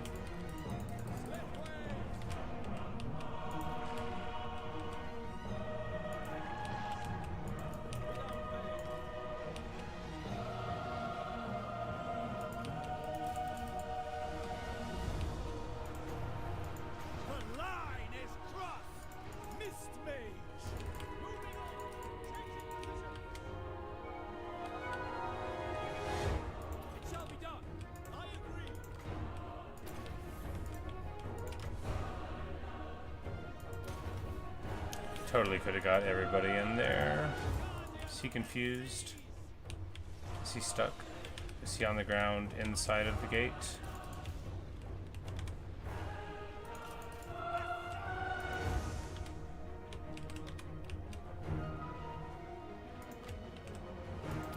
We're just gonna drop a Merworm down. This is what a Merworm looks like.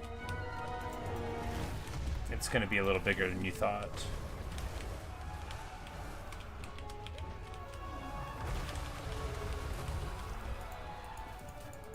Go get him, buddy.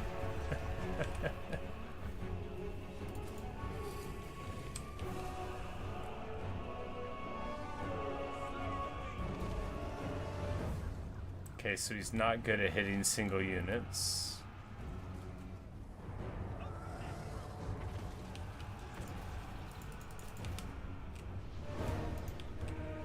I mean, I already knew that, but...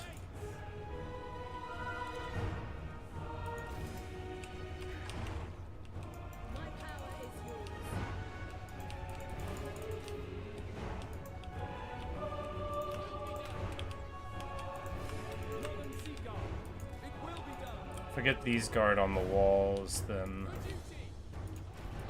these underneath. We almost double the range of their dark shards now, which is preposterously great.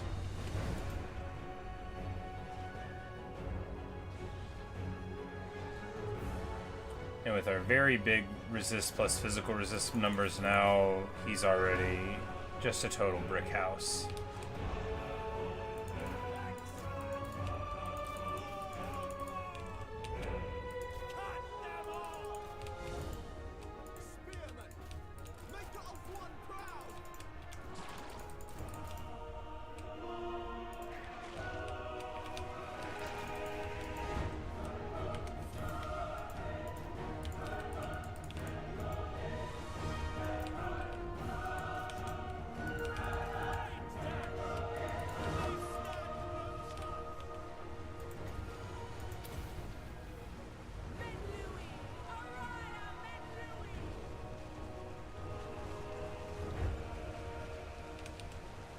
Seeking the foe. Aislinn! At least we know that he can handle a whole unit of dudes on a dragon. I shall finish this! Maintain momentum! Foil! And our archer support on the wall is about to really kick this into high gear.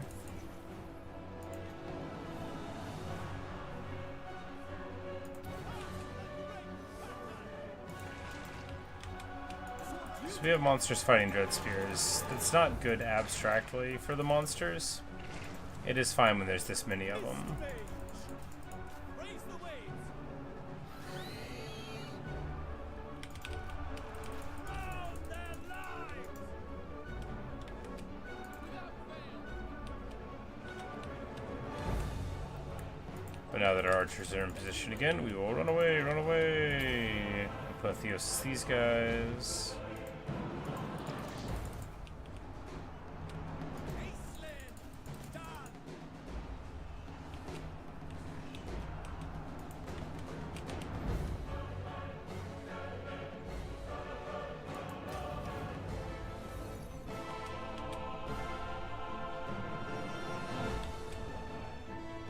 It shall be done. The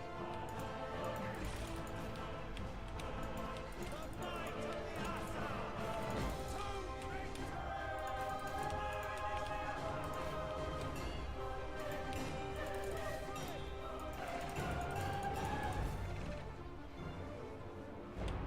To Understood.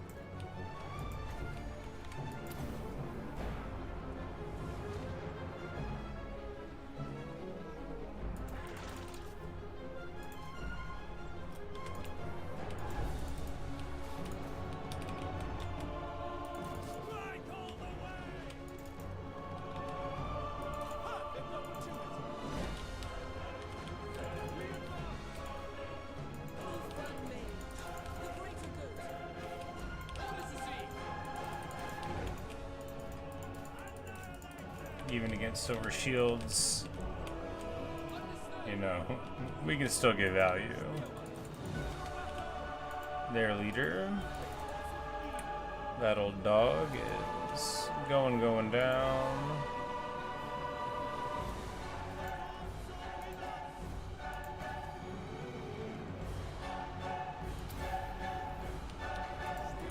Orders received. Ulthuan mage. Show no mercy!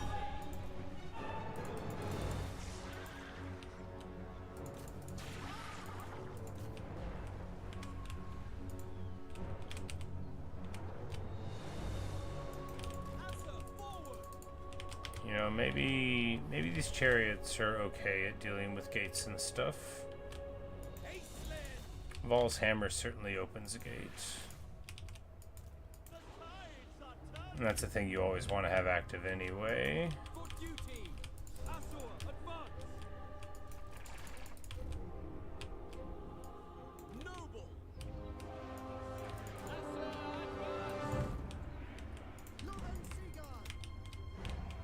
Move! Quickly now! Yeah, because he's just totally fine here, right?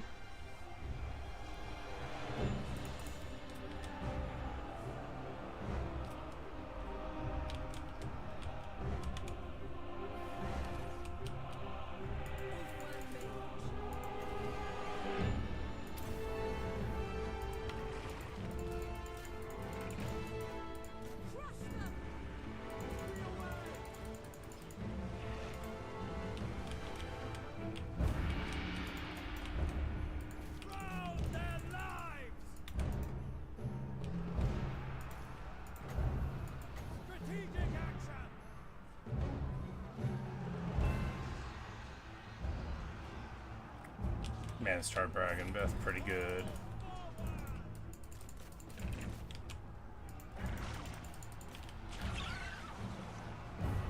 And I don't think they were braced, so we're going to be able to pile in beautifully there. It's a ton of spears to have to kill, but he can probably do a lot of it.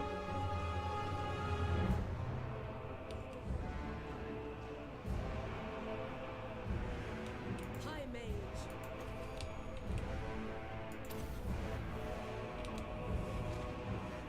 Magic above all! We will obey! Without fail! Without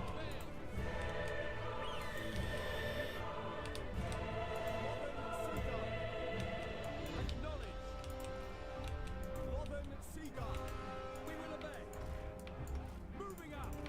Assyrian guides us! Lothern Seagull! Ulthuan mage. Attack! Forward. Setting forth.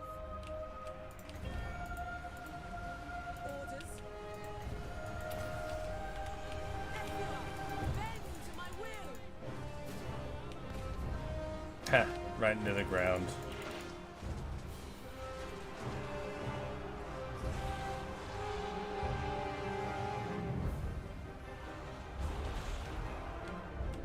There we have a beautiful terror route.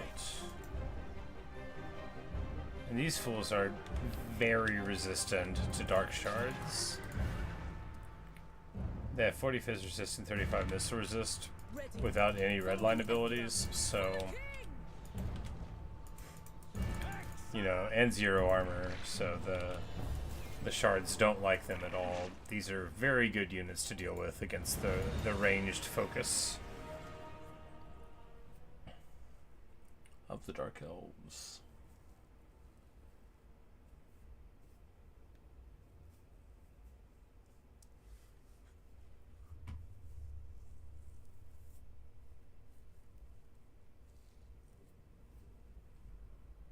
Dragons did nothing. It's okay.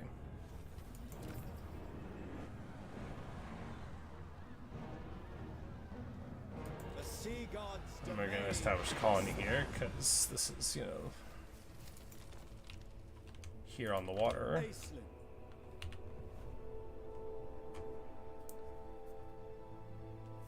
Oh, okay. It's really good stuff. Problems to solve. Lets us generate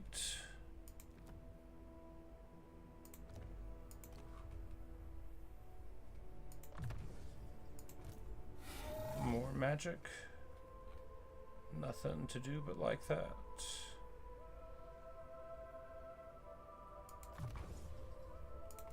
Mist mage.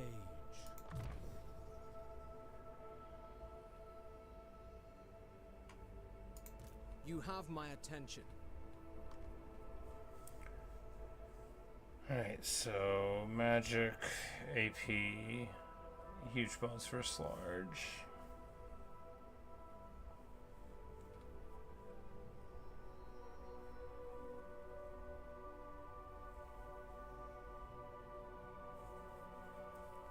Well, this guy was the hold the line guy.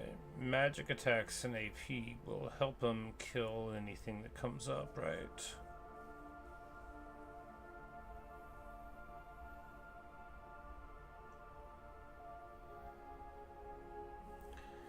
Giving 5 ward save to the Lord seems too good to pass up, though. Sea Lord Aislinn.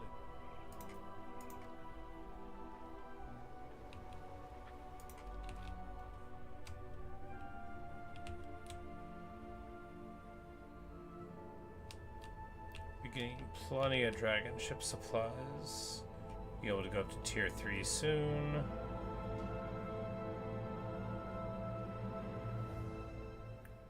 Which doesn't matter too much to us, but we can get war lions now that we don't need them anymore.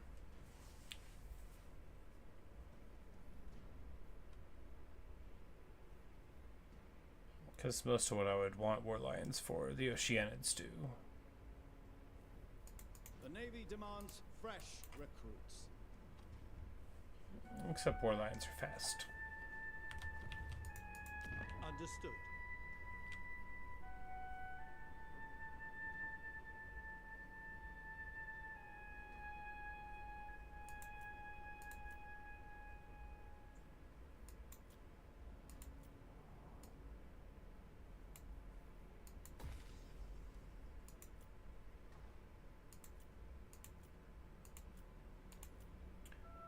Upgrading our little outposts.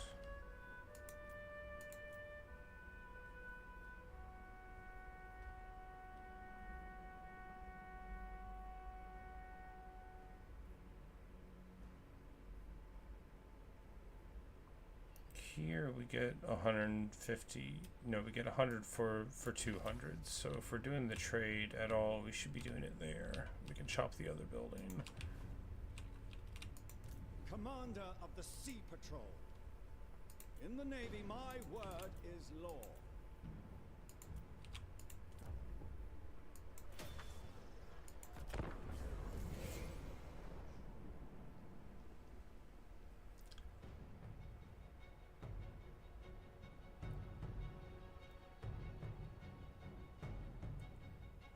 Hageneth got burned down.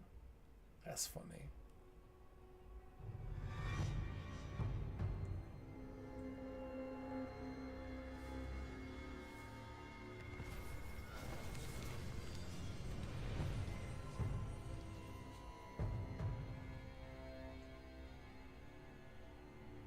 Make everybody happy.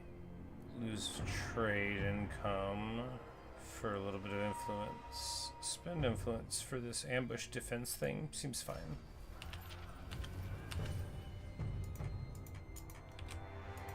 By Mathland's grace.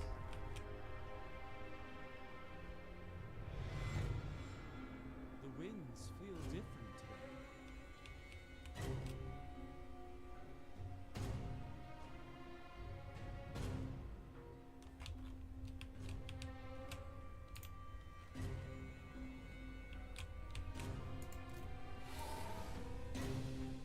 Land assault.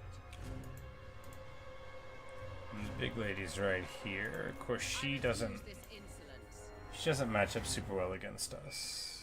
She's fine. But once she gets into the fight, right, you know what's gonna happen. She's only got 5k HP. We can send 3 dragons on her. Or if she lands, hit her with a noble. To be done. For Assyrian. Hard labor shall be their punishment.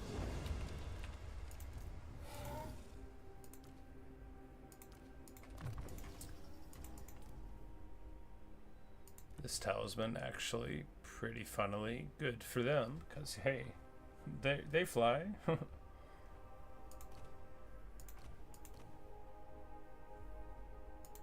For the good of Ulthuan. You have my attention. What do you require?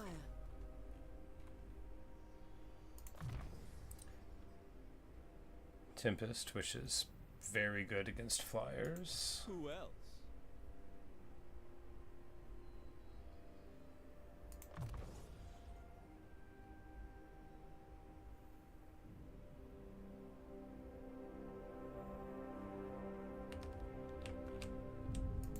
Leader of Assyrian's navy.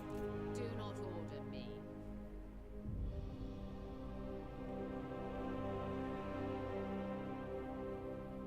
I expected nothing less. Master of Mists. Seaguard, attack!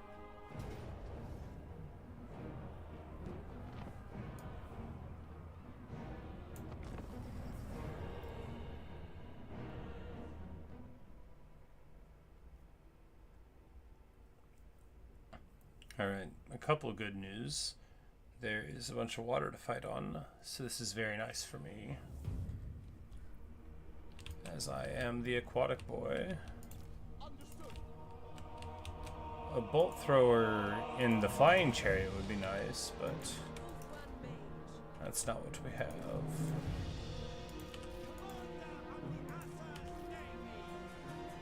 She is fast enough to catch us if we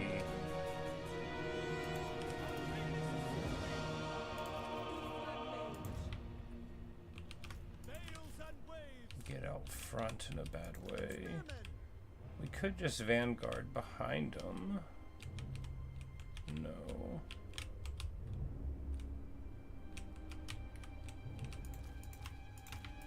Loven Seaguard. No.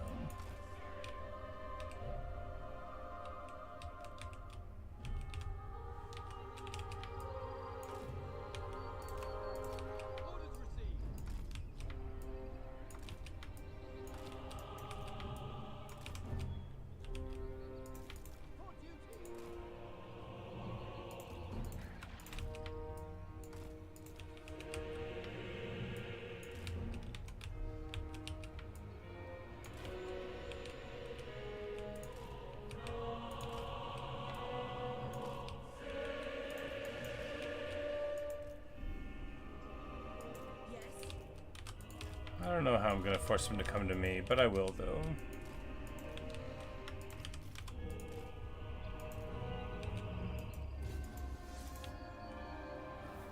Transferring. I bring wisdom. Aislinn.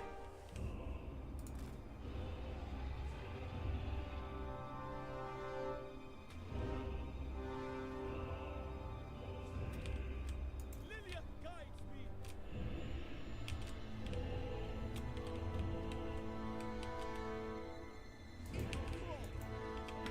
Swiftly. Moving out.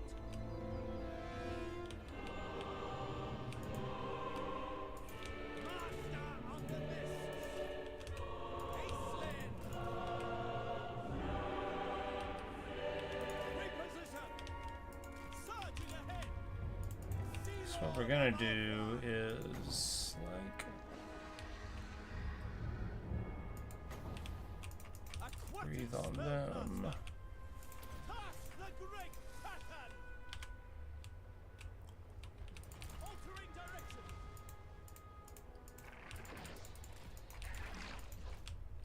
Shift Beautiful. location.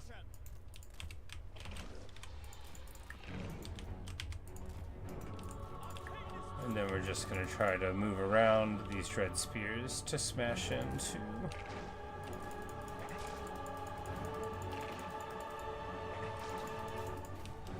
these units, and it works a treat. We're just being very smart micro boys and running right through the seam. Feels good.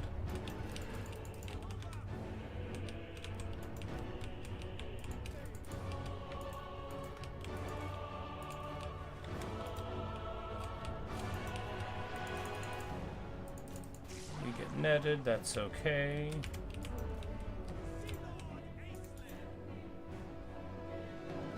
The summoned ones don't have the stats of our army ones.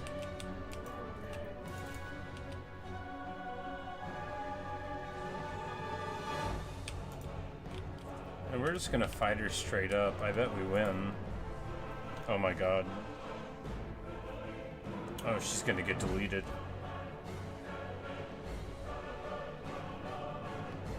Why was I afraid of her at all? Look at that.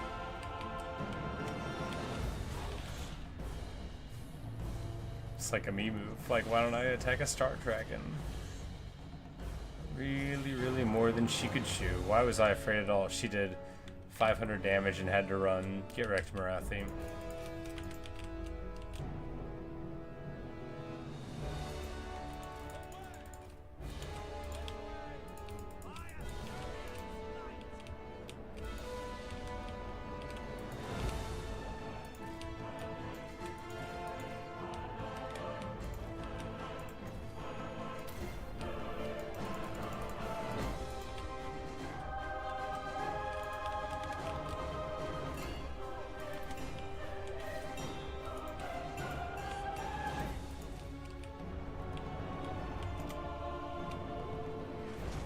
She really lost that fight bad.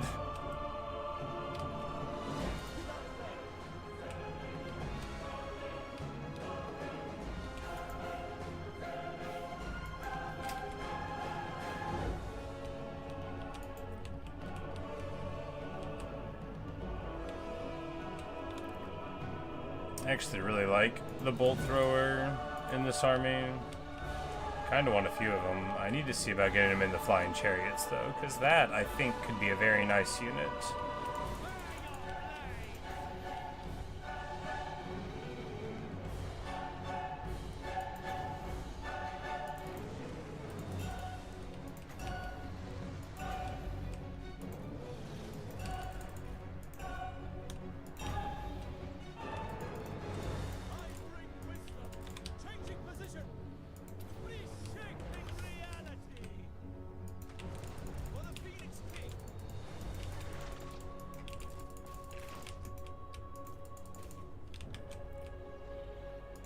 Oh, they came in again. Of course, now it's time for the Mereworm summon. Even with support, of course, she can't do anything, man. What a busted faction. I take back all the things I said about not knowing how to make it work. Now I know how to make it work. You do it like this, with dragons. I just tried to be cool too quick. Ulthuan mage.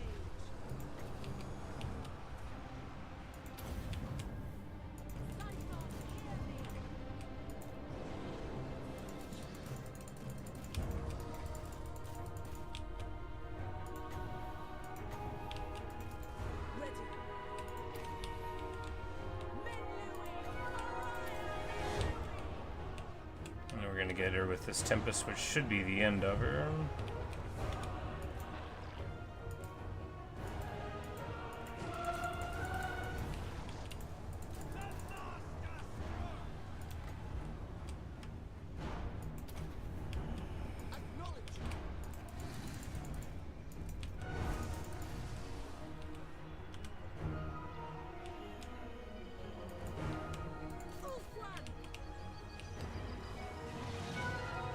That dude runs into my wizard. Good for him. Everyone, bend to my will.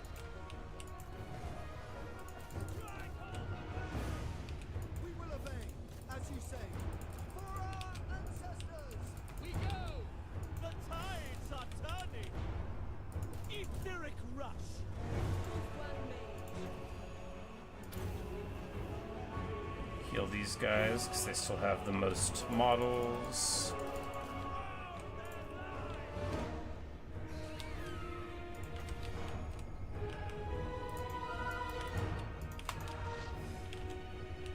Battle calls! Asa, attack! Acknowledge. There we have it. The destruction of Morathi. Beautiful.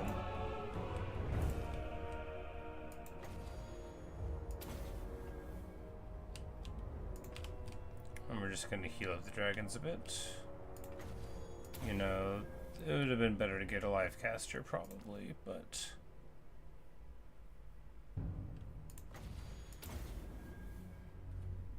what are you going to do, right?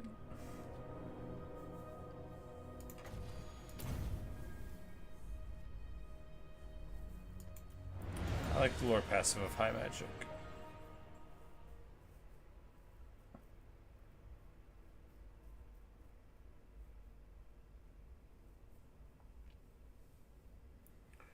Tons and tons of kills on the Oceanids, just as planned.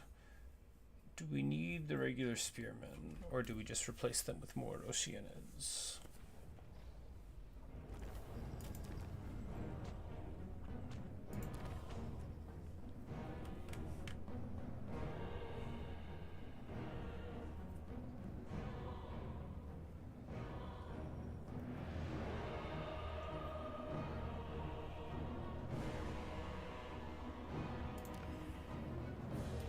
We're giving this to Teclis.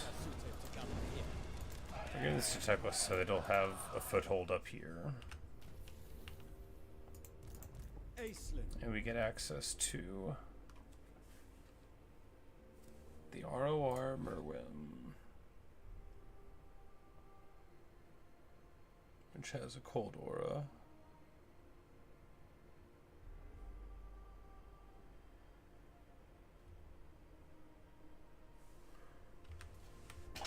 Well, you know,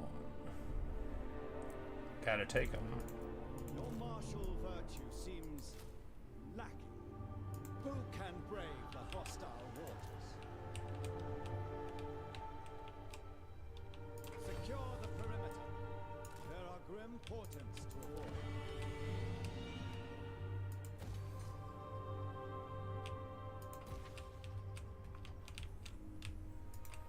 Because this is probably the upper bound of her land here, right? So we've already split her off a bit.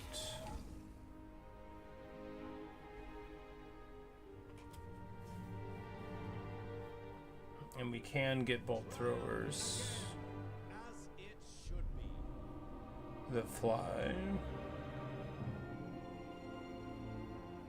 Less range, but being able to move them into position, you know, one in an army would definitely be nice.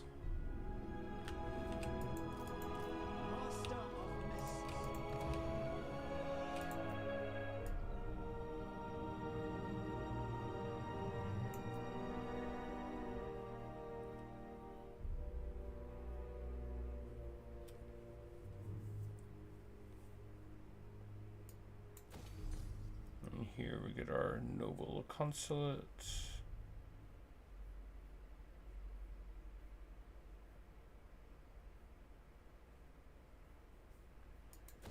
And trade resources.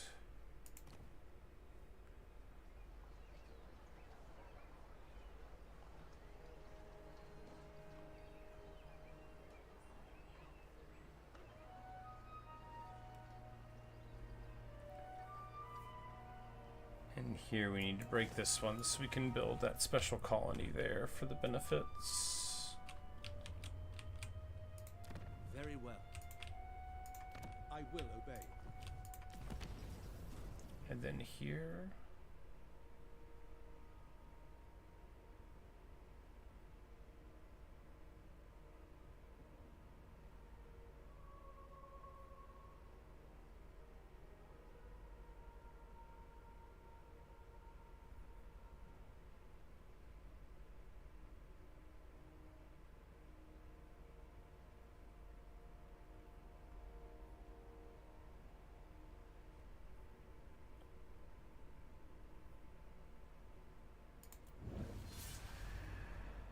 And we get our dragonship.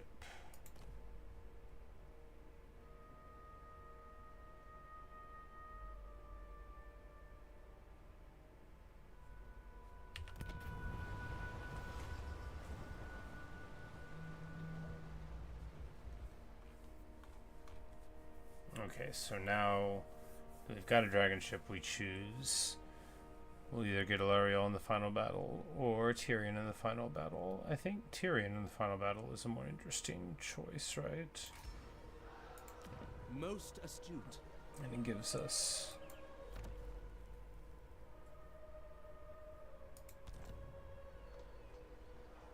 You know, maybe...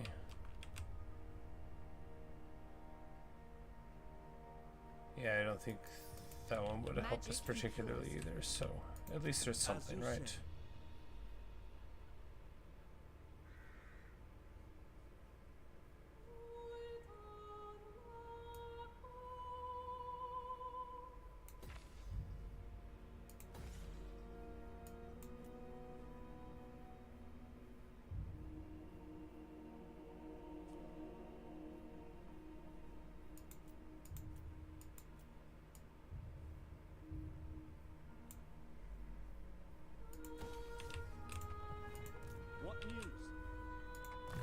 All right, wonderful.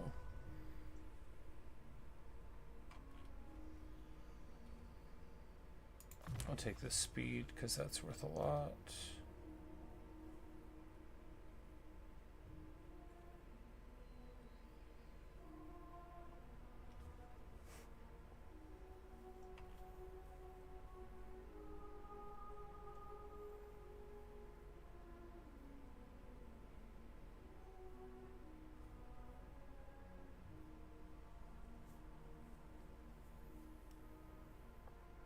So there's no red line for the mirror room? Okay, it's here in the Vanguard Master thing. Not really worth pursuing.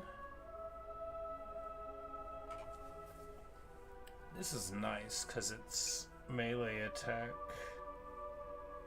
for all the, you know, for defense for all the elite infantry, but also for those guys, the ones I care about.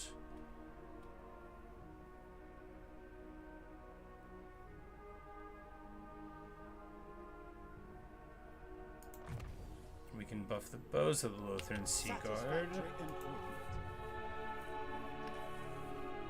And then the power of the monsters.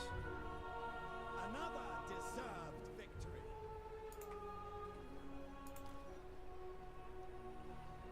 My standards are exacting. Perhaps cutbacks are in order.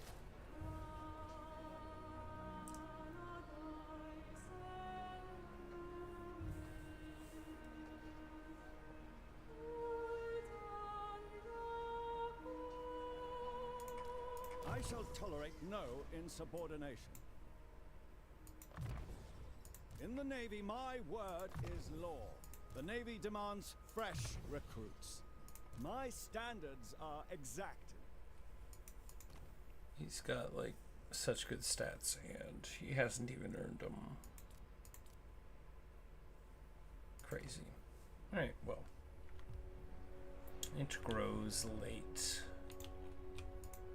Out of the ashes, Aislinn arises. I wield the winds. Sea Lord Aislinn.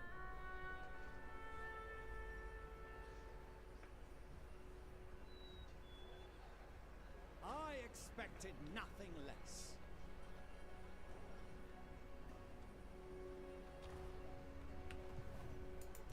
Leader of Assyrian's navy.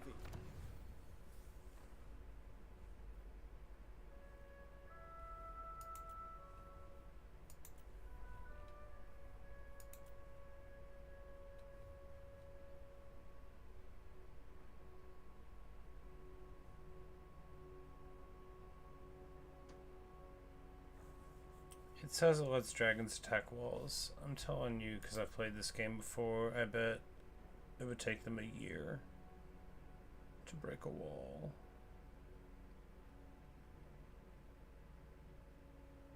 This would be the one to get. Mastery of Elemental Winds. Report. We need to drop our High Elf caster before we keep on with this. But how?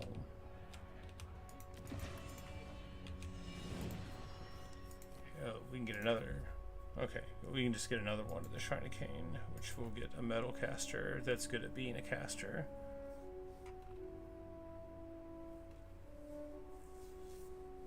Probably with that resistant trait, but we'll see. Because they won't fly, but they will be able to cast and overcast a final transmutation on a blob.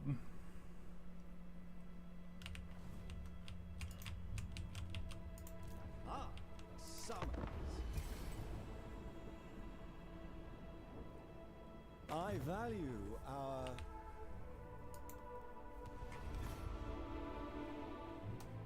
The defensive alliance with Emmerich isn't great, because it's going to open us up to a lot of stuff, but it's okay.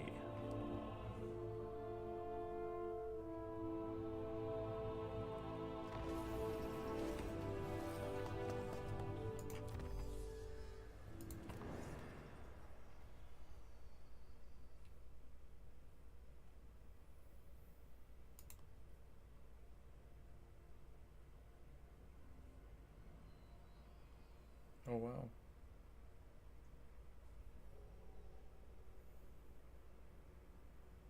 This is all very good stuff.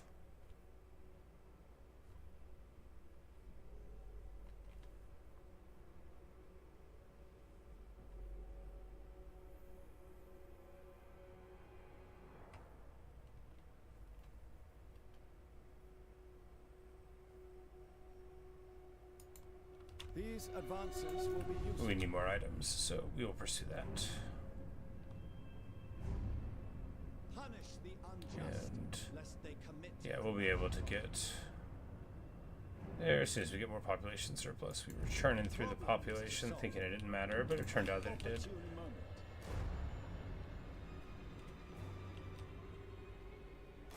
I favor the sea's swaying embrace. For Assyria! Augment our sphere of influence. Commander of the Sea Patrol. The winds are rising.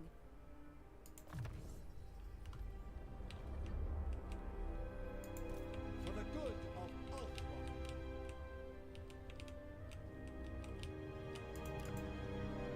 What? What is...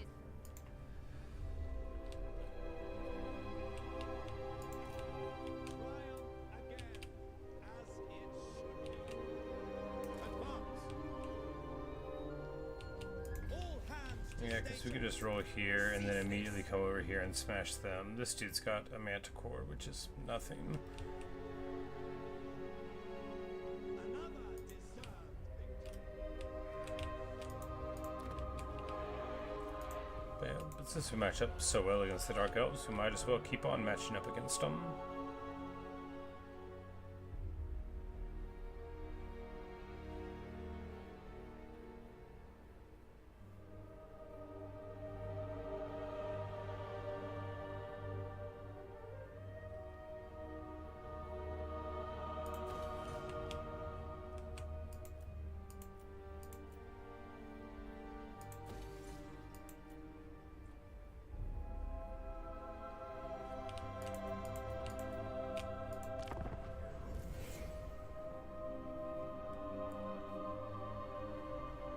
What a long pan across the map.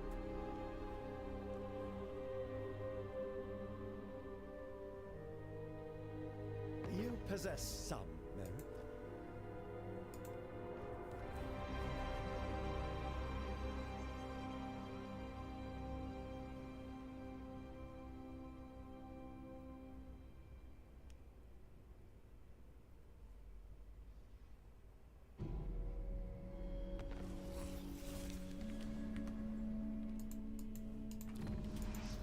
Lord of depths. My magic is strained in these environments. It's not really that good of a building. Not like this is.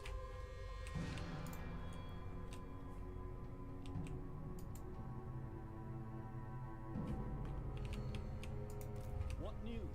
Yes, this works. Commence combat.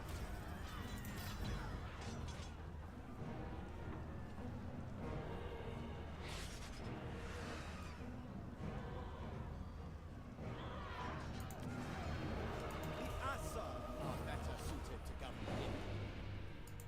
Master of Mists. Sea Lord Aislinn.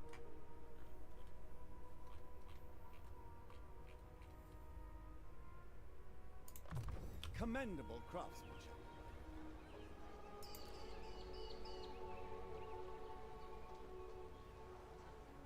I expected nothing less.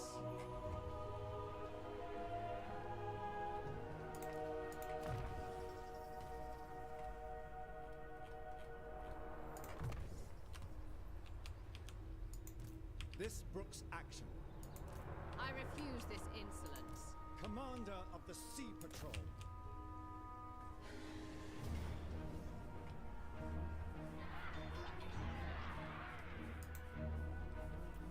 But we'll encircle it, and we will keep that fight for another day.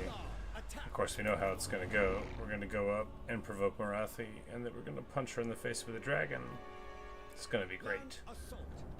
But we'll continue on.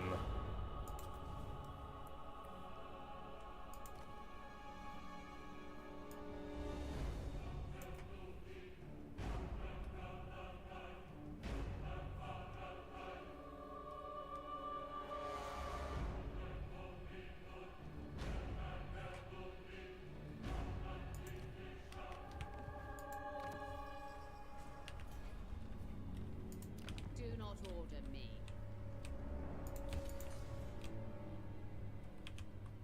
For Assyrian.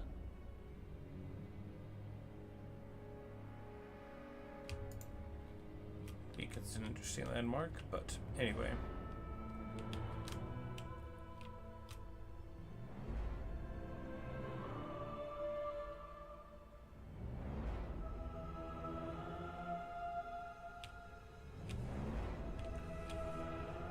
We won't worry too much about all of those places. I'm sure they're nice enough, but High Elven Archmage. you know, Ulthuan secured, and that's good.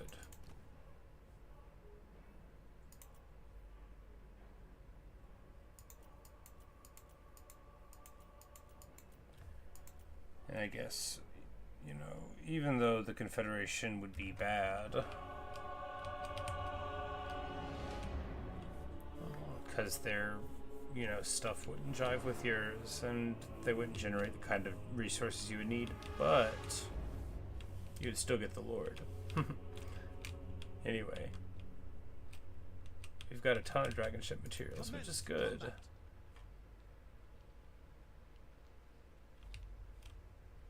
Seaguard, attack! Because we're going to be...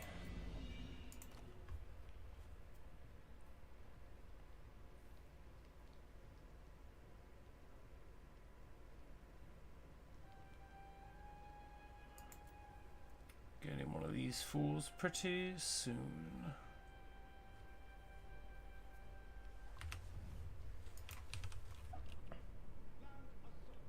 And, you know, I guess just patrolling the land.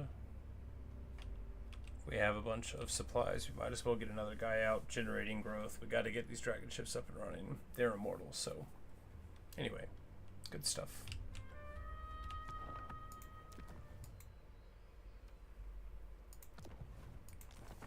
Not a bad place to be from having thought that I had lost the whole campaign, but really just finding one single building was almost good enough.